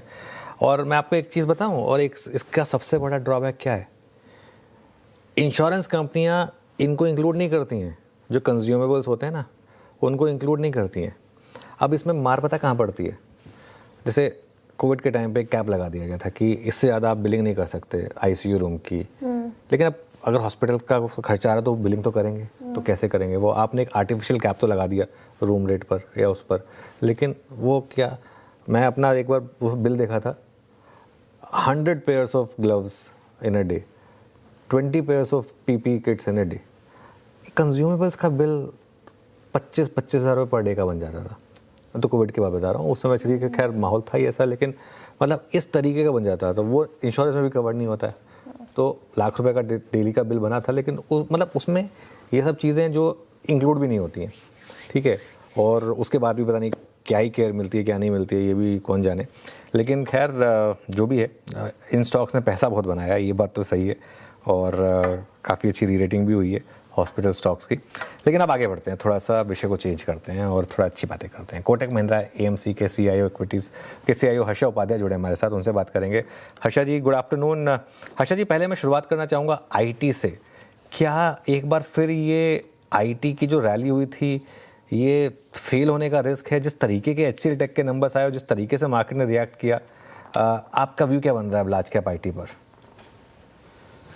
गुड आफ्टरनून अनुज। देखिए, पहले भी हमने यही बात का जिक्र किया था कि अगर आप थोड़ा medium to long term view लेते हैं आईटी में, तो बहुत ज्यादा ओवरहैंग है जो एआई डिस्ट्रप्शन को लेते हुए, और जो ऑलरेडी एक तरफ से लैकलस्टर जो बिजनेस ग्रोथ है, ये दोनों चीज लेते हुए, तो हमें लगता है कि उस जो व्यू है उसमें कोई बदलाव नहीं है।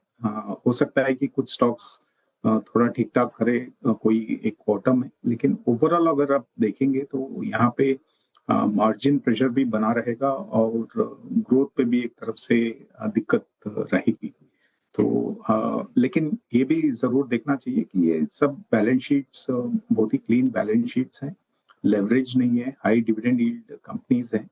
तो अगर मार्केट्स में बहुत ज्यादा वोलेटिलिटी कोई और वजह से आता है तो हो सकता है कि ये sector from time to time एक टैक्टिकल तरीके से आउट परफॉर्म करे।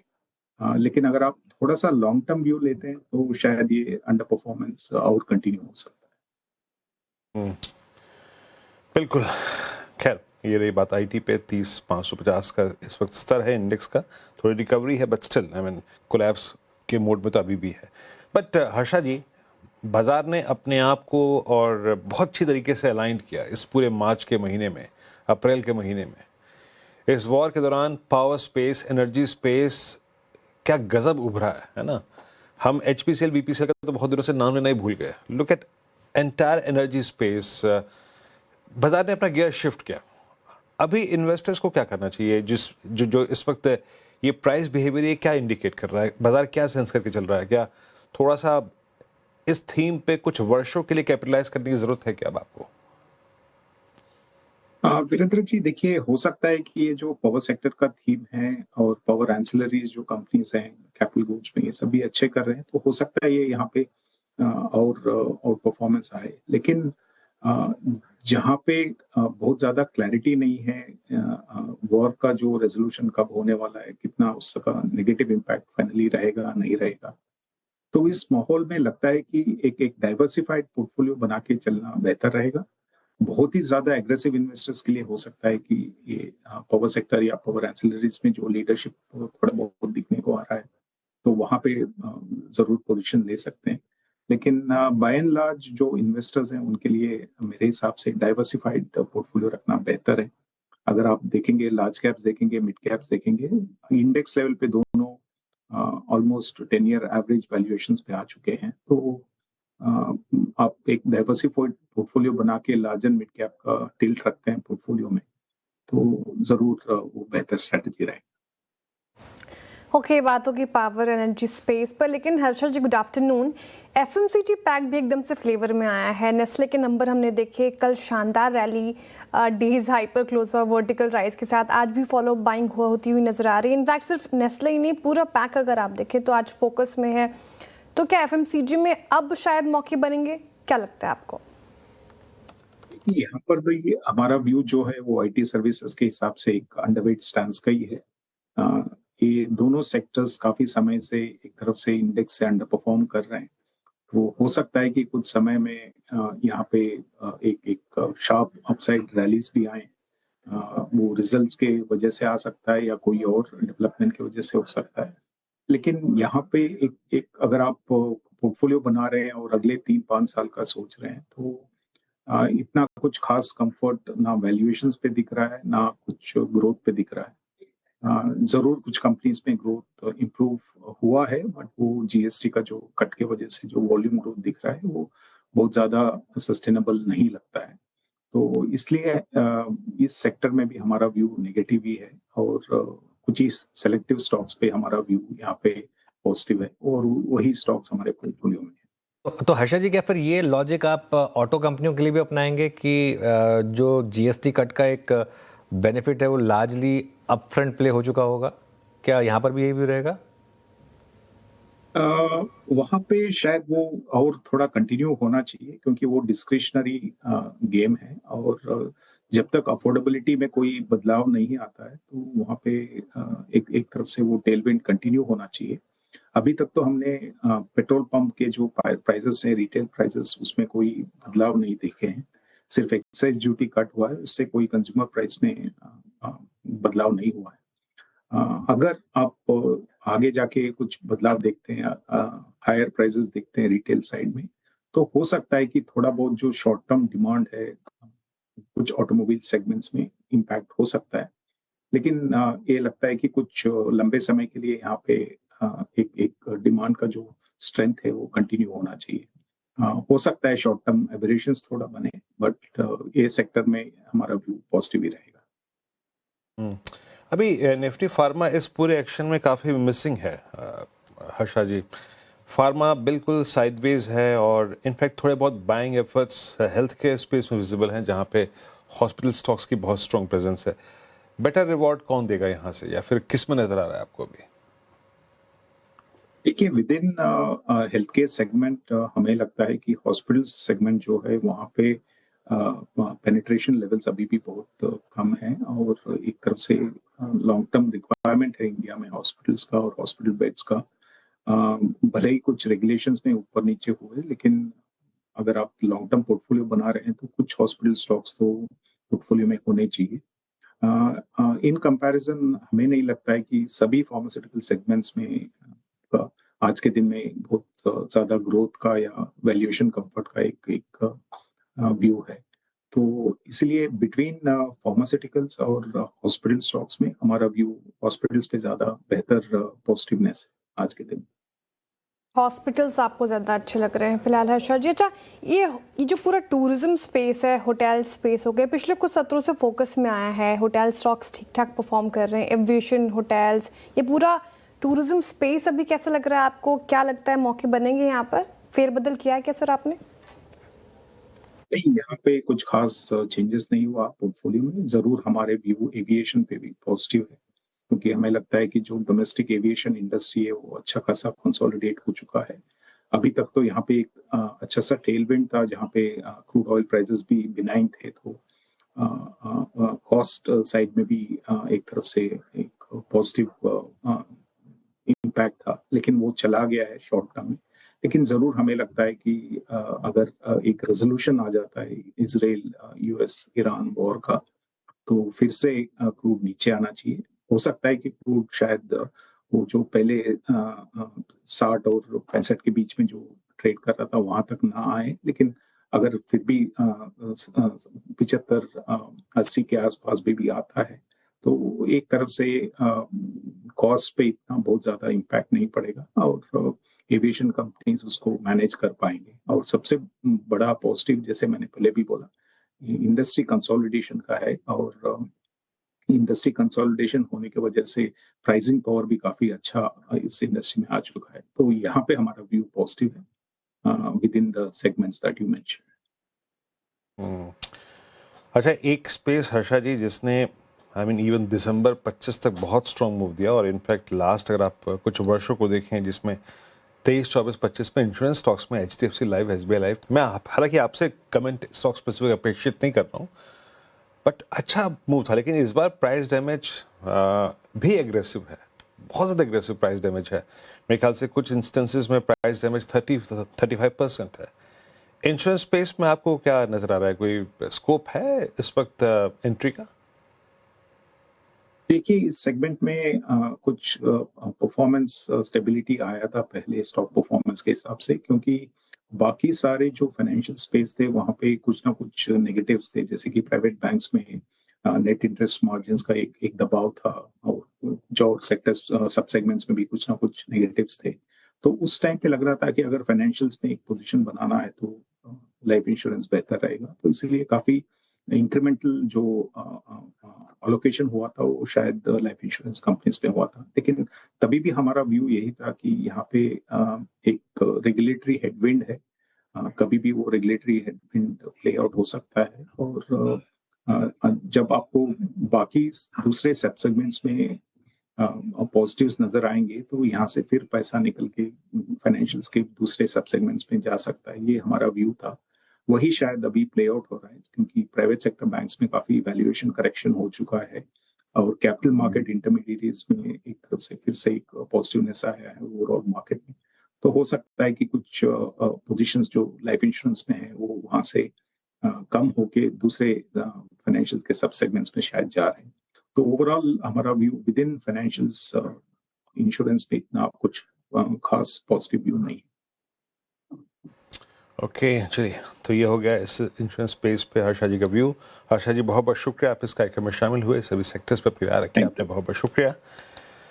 निफ्टी लेके आइए, इट्स 24378 और अनुज, रेजिलियंस पूरे दिन थी बट टुवर्ड्स एज, मतलब एंड वो रिवर्सल जो है ना, वो इतना अपना किरदार बहुत स्ट्रॉन्ग निभा नहीं पाया है ना।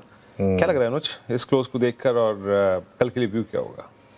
बिल्कुल वीरू, वो एक मेरा फेवरेट मूवी कैरेक्टर है क्राइम मास्टर गोगो, वो अंदाज अपना अपना में वो एक उनकी फेवरेट लाइन है, हाथ को आया मुंह ना लगा। वो आज निफ्टी का बिल्कुल वैसा ही हाल है ना। मतलब वो जो 24,350 का लेवल था वो बार बार आया। अब इशू क्या है, एग्जिस्टिंग लॉन्ग्स में स्टॉप नहीं लगा, 24,350 का वो स्टॉप था, लेकिन बहुत ज़्यादा दूर भी नहीं है, वो क्लोज अच्छा नहीं है। 100 पॉइंट का भी कल अगर गैप डाउन हो गया किसी भी कारण से, ब्रेंट 100 के ऊपर है, 100 के आसपास है, अगर मान लो ओवरनाइट कोई डेवलपमेंट आ जाए, ट्रंप साहब ने फिर कोई उल्टा से उल्टा ट्वीट कर दिया या ट्रूथ डाल दिया, मान लो अगर फिर 104 105 पे क्रूड आ गया तो क्या करेंगे आप? लेकिन मार्केट का ट्रेंड बहुत स्ट्रांग है। इसीलिए ना क्या होता है ना, जब मार्केट इस तरीके से एक बड़ी रैली के बाद एक इस तरीके के फेज में हो ना, वहाँ पर बहुत ज़्यादा अग्रेसिव होने की ज़रूरत नहीं है। मतलब ये सब जो है ना कि बस अब डरना मना है, ये सब ये थोड़ा सा मार्केट में हमेशा एक इस फैक्टर को रखना चाहिए। तो लॉन्ग पोजीशन को हेज जरूर कर लें।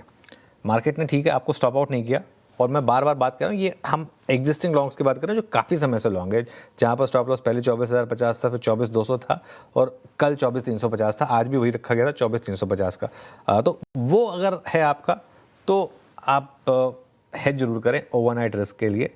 और अगर कल 24,350 टूट जाए मान लो सुबह, तो फिर अपनी लॉन्ग से बाहर हो जाएं। थोड़ा बहुत लॉस आपका वो जो MTM लॉस होगा वो ये हेज बचा लेगा आपका।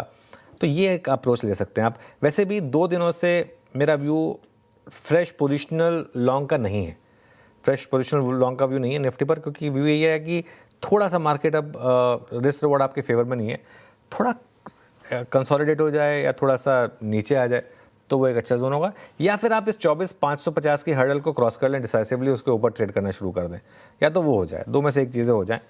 अच्छा, बैंक निफ्टी और निफ्टी IT ये देखें अगर आप, तो यहाँ पर थोड़ा सा एक इशू ये हुआ कि सुबह बैंक निफ्टी थोड़ी स्ट्रेंथ दिखा रहा था, लेकिन वो क्रूड ऊपर आने से नीचे आ गया।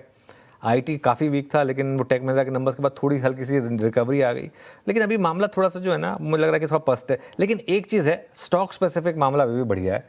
स्टॉक्स में आप कैरी कर सकते हैं, स्ट्रेंथ अगर आप चाहें तो कैरी कर सकते हैं, क्योंकि एक चीज़ तय है, कल भी अगर फॉर एग्जाम्पल गैप डाउन हो भी जाए, मिड और स्मॉल कैप में सबसे पहले रिकवरी आ जाएगी। मिड और स्मॉल कैप में बड़ी गिरावट तभी आएगी जब मार्केट में कोई बड़ा रिस्क ओपन होगा कि 1000 पॉइंट का निफ्टी गिर जाए। अगर जब तक वो ना हो तब तक इंडिविजुअल स्टॉक्स में आपको अच्छे ट्रेड्स मिलते रहेंगे। आज भी देखिए किसने सोचा था इरिडा में 9% का मूव आ जाएगा। तो ये थोड़ा सा आपको बस स्टडी करनी होगी कि कौन से स्टॉक्स में आपको लेना है और कब तक रहना है आपको उन स्टॉक्स में। चलिए नूपुर के पास चलते हैं और जानते हैं जो डीलिंग रूम से स्टॉक्स उनको फीडबैक मिल रहा है। नूपुर बताइए। बिल्कुल, शुरुआत करते हैं मणप्पुरम फाइनेंस के साथ। अच्छा खासा मोमेंटम देखने को मिल रहा है और डीलर्स की डेस्क पर बाइंग की रिकमेंडेशन यहाँ पर आती हुई नजर आई है। हो सकता है नंबर्स जो है कंपनी के वो काफ़ी अच्छे आते हुए नजर आए और टॉप डाउन बीट यहाँ पर नंबर्स में देखने को मिल सकते। तो बाइंग रिकमेंडेशन आई है मणप्पुरम फाइनेंस में। OFSs पर ओरेकल फाइनेंस यहाँ पर भी फोकस करके चल सकते हैं। डीलर्स की डेस्क से बाइंग यहाँ पर भी देखने को मिल रही है। HNI और फैमिली ऑफिस की तरफ से यहाँ पर लॉन्ग कैरी किया जा रहा है। फिलहाल देखें तो एक्सपेक्टेशन यही है कि नतीजे जो है वो काफ़ी बेटर इस कंपनी के आते हुए दिख सकते हैं। लास्ट में 2 FMCG स्टॉक्स यहाँ पर फोकस करके चलना है। वरुण बेवरेज और टाटा कंज्यूमर दोनों के नंबर्स जो है हो सकता है आउट परफॉर्म करते हुए दिखे। इसी के चलते खरीदारी की राय यहाँ पर भी। Oracle financial, Tata consumer, Varun beverages, ये सारे स्टॉक्स रहेंगे रडार पर, डीलर्स के रडार पर हैं। लेकिन हमारे पैनल कौन कौन से स्टॉक्स पिक करें अब वो समझ लेते हैं। BTST STBT ट्रेड्स की शुरुआत करते हैं। गाबा सर बताइए क्या चुनेंगे कल के लिए? शॉर्ट, और शॉर्ट होगा भारतीय एयरटेल। इसमें वीकनेस है, ट्रेड कराए 1826 प्लस पे, स्टॉप लगाए करीब 1834 का, 6 रुपए के नहीं 8 रुपए का स्टॉप है। डाउन साइड तो 1800 पॉसिबल है। भारतीय एयरटेल शॉर्ट। भारतीय एयरटेल शॉर्ट की हो गई गाबा सर की पिक। मानस जी आपकी ट्रेड? देखिए अदानी ग्रुप के साथ रहेंगे क्योंकि ये सबसे स्ट्रॉन्ग स्पेस दिख रहा है। तो अदानी ग्रीन के फ्यूचर में खरीदारी करने की राय रहेगी। स्टॉक में हायर टॉप हायर बॉटम का ट्रेंड बना हुआ है। करंट लेवल्स पे इसके फ्यूचर में खरीदारी करेंगे। स्टॉप लॉस लगाएंगे 1174 का और टारगेट सेट करेंगे 1250 के। ओके, अदानी ग्रीन आप जस्ट कैरी कर रहे हैं 1198 पे।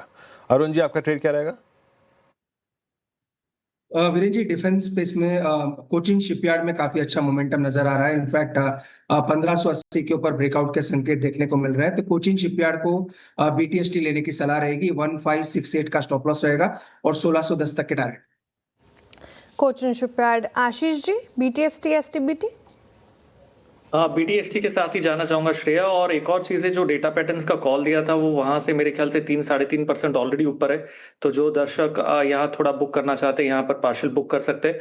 दूसरा कॉल जो मेरा बीटीएसटी के तौर पर यहाँ पर रहेगा वो है एलिकॉन इंजीनियरिंग में। यहाँ पर एक काफी स्ट्रॉन्ग मोमेंटम मिला गया है और ओवरऑल 3 दिन से मोमेंटम काफी स्ट्रॉन्ग बना हुआ है। तो बीटीएसटी में अच्छा मूव आ सकता है एलिकॉन इंजीनियरिंग में। ऊपर में जो टारगेट है वो करीबन हम देख सकते हैं 530 का, और स्टॉप लॉस जो नीचे लगाना होगा यहाँ पर करीबन लगाना होगा 468 का। ओके, पंकज जी अब बताइए आपकी ट्रेड कल के लिए। सर, ग्लेनमार्क के फ्यूचर्स में खरीदारी की सलाह रहेगी। काफी स्ट्रॉन्ग स्ट्रक्चर दिख रहा है यहाँ पे। 2240 के ऊपर एक ब्रेकआउट कंफर्म होते हुए नजर आया। मुझे लगता है कि 2220 का एक स्टॉप लॉस मेंटेन करके यहाँ पे 2280 के लिए प्ले किया जा सकता है। ओके, चलिए ग्लेनमार्क यहाँ पर आप ले सकते हैं एक ट्रेड। मार्केट देखें अगर आप तो 24,386, तो मतलब डे लो पर तो नहीं, लेकिन उसके आसपास ही हम बंद हो रहे हैं। लेकिन ब्रॉडर मार्केट में स्ट्रेंथ अच्छी थी, तो मैं अज्यूम कर रहा हूँ कि आज भी मार्केट ब्रेथ अच्छी रही होगी एफएनओ में। वीरू के पास चलते हैं, समझ लेते हैं। वीरू बताइए। बिल्कुल, देखिए अनुज, थोड़ा सा जो मिड सेशन में रिकवरी का प्रयास हुआ, लेकिन अंतिम दौर में आके वो शायद इतना डिफरेंशियल हम क्रिएट नहीं कर पाए डे लो से, तो वो थोड़ा सा इम्पैक्ट आपको नजर आएगा। Let's bring long shot. देखिए इवनली पॉइज्ड रहा, बिल्कुल इवनली पॉइज्ड। 82 लॉन्ग्स, 44 में शॉर्ट कवरिंग। स्टिल अगर आप देखें in comparison with rates it's good, अच्छा है। और 73 में शॉर्ट और 18 में लॉन्ग अनवाइंडिंग। पहला इनफैक्ट ग्रिड लेके आते हैं यहाँ पर लॉन्ग्स का।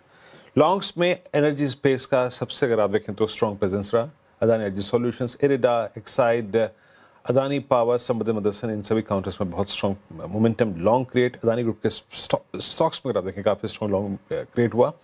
केन्स टेक ट्यूब इन्वेस्टमेंट्स बड़े एवरेज को काट चुका है स्टॉक। आयनॉक्सपिन, नाल्को, आरविनल काफ़ी पिछले दिनों से स्ट्रॉन्ग मोमेंटम में, आज फिर शॉर्ट कवर इस स्टॉक में हुआ। तो ये थी वो 2 स्लाइड्स जो कि शॉर्ट कवरिंग और लॉन्ग की थी। अगली स्लाइड आएगी वीकनेस वाली। आज का दिन खराब अगर किसी ने किया तो वो है आईटी, और आईटी में भी 2 स्टॉक्स थे। HCL, Tata Elxsi post their numbers. 361, Persistent system, Coforge, पूरा मिड कैप आईटी भी कोलैप्स हुआ। दोनों नीचे के कैंडिडेट्स जो थे वो मिड कैप आईटी के शॉर्ट कैरी कर रहे हैं, डिसाइसिव शॉर्ट कैरी कर रहे हैं। और अगली स्लाइड आएगी लॉन्ग अनवाइंडिंग की। यहाँ पर भी आईटी का ही नाम रहा। शुरू में LTI Mindtree, Bajaj auto, Tata tech, Indus towers, Laurus lab एक और स्टॉक जो आज कोलैप्स हुआ।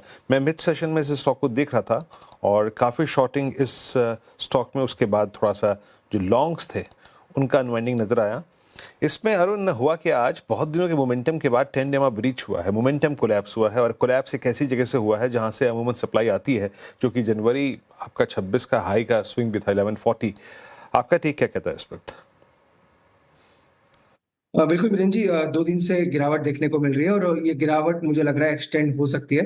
1050 1065 के बीच में एक अच्छा सपोर्ट है, तो कहीं ना कहीं ट्रेंड मजबूत है, पर इसको बाय ऑन डिप्स में ही खरीदना चाहिए। 1050 1070 के बीच में मुझे लग रहा है एक बार ये स्टॉक आ सकता है। तो जिनके पास भी है, मुझे लग रहा है एक बार का अगर वो एग्जिट करना है तो चाहे तो डेफिनेटली कर सकते हैं। मुझे लग रहा है 1065 तक आपको ये स्टॉक मिल सकता है, वापस री एंट्री वहां पे करें। तो डिप में बाई करना है, 1060 के आसपास मिलता है तो अच्छी एंट्री हो सकती है। ओके, लॉरस लैब्स पर ये व्यू हो गया, बाय ऑन डिप्स की स्ट्रैटेजी अपनानी है आपको, और लगभग 1.5% नीचे है आज के सेशन में। लेकिन बैटरी स्टॉक्स लेकर आएगा स्क्रीन पर, एक साइड वगैरह शानदार तेजी के साथ कामकाज कर रहे हैं। आज तो वायदा के टॉप गेनर में भी शुमार है। लेकिन सवाल ये कि आज क्यों दौड़ गया, क्या हो गया है, ये समझते हैं ऊपर से ऊपर बताएं। बिल्कुल, दोनों ही स्टॉक हमारा राजा और एक्साइड देखे तो अच्छा खासा मोमेंटम यहाँ पर देखने को मिल रहा है। कमज़ोर मार्केट में दोनों स्टॉक आउट परफॉर्मेंस आपको करते हुए दिखेंगे। इनफैक्ट हमारा राजा का शेयर तो देखे 52 हफ्तों के ऊपरी स्तर पर फिलहाल कारोबार करते हुए दिख रहा है, और लगा पिछले साल के जून के बाद इतनी बड़ी रैली इस स्टॉक में आज आती हुई नजर आई है। कुछ तो हुआ है, कुछ रिपोर्ट सामने आई है जहाँ पर ये निकल के आया है कि EV सेल्स का जो कारोबार है कंपनी, उसका बल्क प्रोडक्ट प्रोडक्शन अगले साल से शुरू होते हुए दिखेगा। कंपनी का जो टेलीकॉम का सेगमेंट है उसमें 1 गीगावाट पर घंटा जो होता है लिथियम आधारित एनर्जी स्टोरेज, उसका माइलस्टोन भी अब कंपनी ने हासिल कर लिया। हालांकि इसका लक्ष्य 2 गीगावाट तक ले जाने का है, तो वहां पर नजरें बनी हुई है। हालांकि एक बड़ा माइलस्टोन है जो कंपनी पार करती हुई दिखी। 2022 में एक बड़ा अनाउंसमेंट किया था कि इस पूरे सेक्टर में, पूरे इस ईवी लिथियम स्पेस में कंपनी करीबन 9,500 करोड़ का निवेश करेगी आने वाले 10 सालों के लिए। अब उसी का आउटकम आपको अगले साल से दिखता हुआ नजर आएगा। पॉजिटिव खबर है, पॉजिटिव रिपोर्ट्स के अनुसार ये खबर आती हुई दिखी है, जिसकी वजह से स्टॉक में देखिए 16% की अच्छी तेजी देखने को मिली है। एक्साइड क्यों चला आज, सबका सवाल यही है। अमरा राजा में तो खबर थी, लेकिन एक्साइड में ऐसा क्या हो गया? हालांकि पूरे सेगमेंट के लिए पॉजिटिव खबर है यहाँ पे, क्योंकि एक्साइड ने भी 4,800 करोड़ का इन्वेस्टमेंट इस पर्टिकुलर सेगमेंट में किया हुआ है, जिसका आउटकम आपको आते हुए नजर आएगा। ईवी प्लस लिथियम की जो स्टोरी फिलहाल सामने आई है, उसकी वजह से री रेटिंग यहाँ पर देखने को मिल सकती है। और बैंगलोर प्लांट में जो कंपनी ने 4,800 करोड़ का निवेश किया है, उसका भी आउटकम आपको आते हुए दिखेगा। तो हमारा राजा और एक्साइड दोनों ही आज रफ्तार में थे। रफ्तार में शुक्रिया रिपोर्ट जानकारी के लिए। दोनों स्टॉक्स में अच्छी खासी तेजी आज के सेशन में। ईवी प्लस लिथियम का थीम चल रहा है, निवेश बढ़ रहा है। लेकिन आशीष कयाल जी, अगर आपको पिक करना हो, अमराजा तो बहुत ही भाग गया, 15% से ज्यादा की तेजी आज के सेशन में। एक्साइड 7% की तेजी वायदा के टॉप गेनर्स में शुमार है। कौन सा ज्यादा अच्छा लग रहा है चार्ट्स पे, जहां पे अभी भी बेट लगा सकते हैं? देखिए, ओवरऑल जो अमर राजा है वो ऑलरेडी रैली हो चुका है, तो यहाँ पर जो बैट लगाना होगा वो एक्साइड में ही लगाना होगा। और यहाँ पर क्लियरली देख सकते हैं जो प्रीवियस स्विंग हाई था एक्साइड का, वो अराउंड 345 का था, और 345 के ऊपर आज ये सस्टेन कर रहा है और क्लोज भी होता हुआ नजर आ रहा है। तो एक्साइड पे बैट कर सकते हैं इस लेवल्स पे। इसका जो ऊपर का लेवल टारगेट्स ओपन हो जाता है, वो करीबन हम यहाँ से 385 लेवल्स देखे जा सकते हैं और द नेक्स्ट फ्यू डेज और वीक्स। और नीचे में जो स्टॉप लॉस लगाना है, प्राइस एक्शन सपोर्ट यहाँ पर 336 का आ रहा है। थोड़ा सा टारगेट स्टॉप लॉस दूर का है, लेकिन ओवरऑल मोमेंटम ये स्टॉक में बन सकता है, तो अच्छा मूव मिल सकता है। जी हाँ, और ये रही बात एक्साइड की, बट टुवर्ड्स एंड हेवल्स का कोलैप्स हुआ। खबर आई, खबर के प्रतिक्रिया स्वरूप एक चला मूव आया, लेकिन उसके बाद ही काउंटर कोलैप्स हो। जरा प्लीज एक बार हेवल्स का रखिएगा इनटू चार्ट। यस, उस खबर का असर था बस। देन 1410 का हाई लगाया और फिर 1333 पे रिट्रेस होता हुआ। अदानी ग्रुप के स्टॉक्स की बात हो रही थी, कॉल से बहुत शुमार था। एक मेरे ख्याल से अदानी एनर्जी को देखिए 1371, ये 19 जनवरी 2023 के बाद अब तक की सबसे हाईएस्ट ट्रैजेक्टरी में क्लोज हो रहा है। शानदार मूव यहाँ पर। मैं टुवर्ड्स क्लोज जो प्राइस सेक्शन चल रहे हैं मेरे स्क्रीन पे, डेरिवेटिव्स की स्क्रीन पे, उसको देख रहा हूँ। और बैंकों में, निजी बैंकों में एक स्टॉक बड़ी कमांडिंग पोजीशन में जा रहा है और आप उससे इसकी स्ट्रेंथ का तमगा नहीं छीन सकते। That's axis bank. I mean best price performer. अगर आप इस पूरे लास्ट 2-3 महीने के समय काल को देखें तो उसमें आपकी ये राय पंकज, अगर बैंकिंग में ही, फ्रंटलाइन बैंकिंग में ही, प्राइवेट बैंकिंग स्पेस में और बड़े रिटर्न्स की एक्सपेक्टेशन रखनी है, तो उसमें आप बेटर रिवॉर्ड के लिए आईसीआईसीआई बैंक की तरफ झुकाव रखेंगे, एचडीएफसी बैंक की तरफ झुकाव रखेंगे, या फिर स्ट्रेंथ को बाय करेंगे जो कि परसिस्ट करती है एक्सिस बैंक के साथ? जी, मुझे लगता है कि आईसीआईसीआई बैंक की इन तीनों बैंकों में ज्यादा बेहतर प्लेस्ड है। जिस हिसाब से चार्ट स्ट्रक्चर और कल की जो तेजी थी, अगर उसको ध्यान रखते हैं, तो मुझे लगता है कि आईसीआईसीआई बैंक में पोटेंशियल थोड़ा ज्यादा है। 1450 के टारगेट के लिए इसके अंदर प्ले किया जा सकता है 1310 रुपए के स्टॉप लॉस के साथ। ओके, चलिए मीनवाइल थोड़ा सा एक बार मार्केट लेकर आइए वापस। और थोड़ा सा कई बार क्या होता है ना, मार्केट डरा देता है आपको। एक बार यूएस फ्यूचर्स दिखाएंगे वो क्या कर रहे हैं। आई थिंक आप हमने पूरे बाकी सब चीज़ें डिस्कस की, यूएस फ्यूचर्स नहीं डिस्कस की। एक बार यूएस फ्यूचर्स लेकर आइए, क्योंकि कल याद होगा आपको कि थोड़ा सा गिरावट थी यहाँ पर। S&P 500 फ्यूचर्स अभी भी 1% नीचे हैं।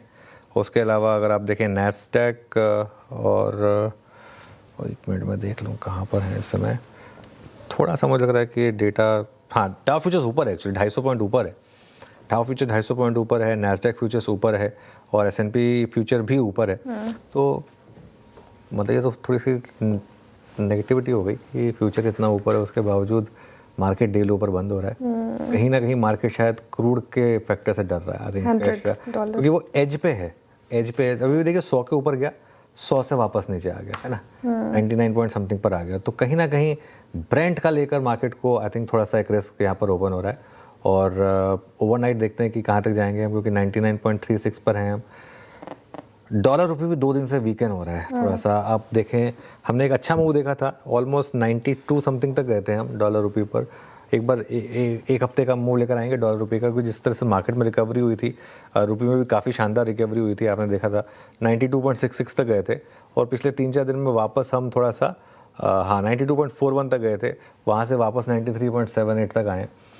तो थोड़ा सा मार्केट में एक सेंस बन रही है कि एक ये जो मूव था, वैसे भी इसके टारगेट 24,825-200 के थे, थोड़ा सा उसमें शायद एक थकान आ रही है। बाकी कल कंफर्मेशन मिल जाएगी, अगर कल मार्केट वाकई में आज के लो तोड़ेगा और उसके नीचे की तरफ जाएगा तो एक बार आप लेकर आइए ज़रा एक स्टॉक जो इस समय डे लो पर है, HDFC बैंक। और ये एक्चुअली आप देखें, निफ्टी अब वापस डे लो की तरफ बड़ी तेज़ी से बढ़ा और इनफैक्ट अभी 5 मिनट हैं, हो सकता है 5 मिनट में तोड़ भी दे डे लो। HDFC निफ्टी का कंट्रीब्यूशन दिखाएं एक बार ज़रा। HDFC बैंक में एकदम से गिरावट आई है और ये देखिए ICICI बैंक, कल सुबह तक सिर्फ ICICI बैंक था कंट्रीब्यूटर्स में, अब HDFC बैंक भी जुड़ गया यहाँ पर। और ये जो कॉम्बिनेशन है, जो कल आपके लिए सबसे ज़्यादा फेवर में था, आज वही आपके सबसे अगेंस्ट हो गया। ये काफ़ी इंटरेस्टिंग है। ये मानस जी, HDFC बैंक कहना क्या चाहता है आखिरकार? क्योंकि क्लियरली लोअर लेवल पर सपोर्ट आता है, लेकिन अपसाइड पर कोई भी रैली नहीं टिक पाती यहाँ पर। तो देखिए, जब तक ये 10-20 डे मूविंग एवरेज के ऊपर कंफर्टेबली ट्रेड ना होने लगे, मेरे ख्याल से यहाँ पर ट्रेड नहीं लेना चाहिए। तो वेट करेंगे जब तक 825 के नीचे ट्रेड करे, तब तक खरीदारी नहीं करेंगे। अगर 825 का आंकड़ा ब्रेक करेगा तो फिर 880 के टारगेट के लिए खरीदारी करेंगे। अभी के लिए अगर आपने लॉन्ग पोजीशन बना रखी है तो 787 का स्टॉप लॉस जरूर से लगा के रखें।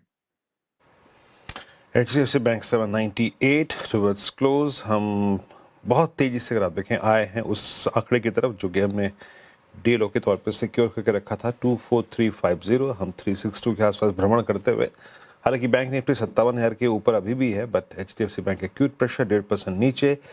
आज की पारी एनर्जी स्पेस के नाम रही और कैपिटल गुड्स में ABB 5.37% ऊपर, बहुत तीव्र गति से, जिसे कहते हैं ना, बहुत तेजी से अपने करियर हाइज की तरफ बढ़ता हुआ। इसका करियर हाई है करीब 9,000 का और ऑलमोस्ट 7625 तक का सफर तय कर चुका है। And the same is the case with Siemens. एक बार आप सिमेंस का चार्ट लेके आइए, ये अपने करियर हाइज पे जो कि करीब करीब जनवरी 25 के हैं, उससे करीब आप समझिए वो 3900 हाई 80 का हाई था और ये ऑलमोस्ट 3829 पे आ चुका है। तो बहुत तेजी से अगर आप देखेंगे पूरा का पूरा स्पेस बढ़ रहा है। एक बार कमेंट्स भी रखिएगा, कमेंट्स भी देखते हैं और इनफैक्ट आप LNT भी रखिएगा। कमेंट्स 5208 पे ऑलरेडी करियर हाई और एक वर्टिकल राइज है पिछले, अगर आप 7 अप्रैल से इसको देखें तो ऑलमोस्ट वर्टिकल राइज। LNT आज बैकफुट पे रहा, इश्यूज दूसरे हैं, हालांकि सीज पर आगे बढ़ चुका है, बट स्टिल आई मीन चीज़ें जो है वो स्केप्टिकल है, तो बाजार वो बेनिफिट देने को तैयार नहीं है LNT को। चलिए चलते हैं अनुज के पास अब इस क्लोजिंग को देखने के लिए। पूरे दिन जो डिस्टेंस मेंटेन करके रखा, शायद वो अंतिम दौर में कायम नहीं है। कभी कभी कुछ बातें निकल जाती हैं मुंह से जो सत्य हो जाती हैं। कहीं ये क्लोज 24,360 पे ना हो जाए, न स्टॉप लॉस ट्रिगर हो, न दूरी हो, है ना अनुज? 2 बजे ये बात हुई थी ना। हाँ, ये थोड़ा सा विचित्र है क्योंकि देखिए मोर और लेस आप डे लो पर बंद हो रहे हैं, इसमें कोई डाउट नहीं है, लेकिन हम कल डे हाई पर बंद हुए थे, तो इस और ये सिलसिला चल ही रहा है डे हाई पर डे लो पर बंद होने का, तो कोई बहुत ज़्यादा मार्केट आपको क्यों नहीं दे रहा है। कल सुबह अगर हम उठे और किसी कारण से वापस ब्रेंट 95-94 पर होगा, फिर बड़ी रैली हो जाएगी। तो अब थोड़ा सा हम जिसे कहते हैं ना, एक उलझ गए हैं एक सॉर्ट ऑफ उस दायरे में उस चीज़ को लेकर। खैर निफ्टी की क्लोज देखते हैं, 217 पॉइंट नीचे 24,360 पर। खैर 24,350 के ऊपर ही क्लोज होगा, इसमें कोई डाउट नहीं है।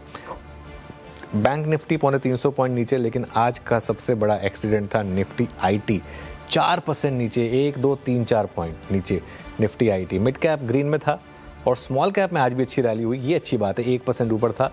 और एडवांस डिक्लाइन आज भी एडवांसेस के फेवर में था, 1.5:1 के फेवर में। तो ये खैर आज का अभी तक का ओवरऑल टेक्सचर। अब आते हैं हम जरा सेक्टोरल लूजर्स पर। सेक्टोरल लूजर्स में सबसे ऊपर निफ्टी IT 4% नीचे, कैपिटल मार्केट 1%, फाइनेंशियल्स करीब करीब 1%, निफ्टी ऑटो 3/4%, निफ्टी बैंक 0.5% और निफ्टी फार्मा फ्लैट था एकदम।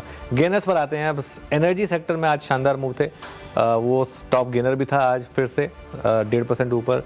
Defence, capital goods, FMCG, realty और मेटल्स, इन सब में अच्छी तेज़ी आज आपको देखने को मिली। निफ्टी लूजर्स के साथ शुरुआत करेंगे। HCL टेक ने लीड किया आज का एक्सीडेंट ऑफ द डे, 11% नीचे। Infosys 3.5%, M&M, TCS, take Mahindra और बजाज ऑटो यहाँ पर भी बड़ी गिरावट आपको देखने को मिली। और अब आते हैं गेनर्स पर। गेनर्स में क्या क्या थे? Tata consumer, Hindustan Unilever, basically energy और FMCG के जो नाम थे उन्होंने ठीक ठाक किया। जी हाँ, तो आईटी का दर्द पूरे बाजार ने झेला और अंतिम दौर में आते आते हम डीलों की ट्रैजेक्टरी के बेहद नज़दीक क्लोज हुए। और जनाब, अगर आप उठा फटक से थोड़ा सा परेशान हो तो कोई दिक्कत की बात नहीं है। गुरुवार उसका एक और दिन होता है, उठा फटक के लिए रहिए तैयार, और एक और एक्सपायरी हमारा कर रही है इंतजार। ये पैनल आपसे मुलाकात करेगा कल सुबह मॉर्निंग कॉल और मुनाफे की तैयारी में। तब तक के लिए नमस्कार।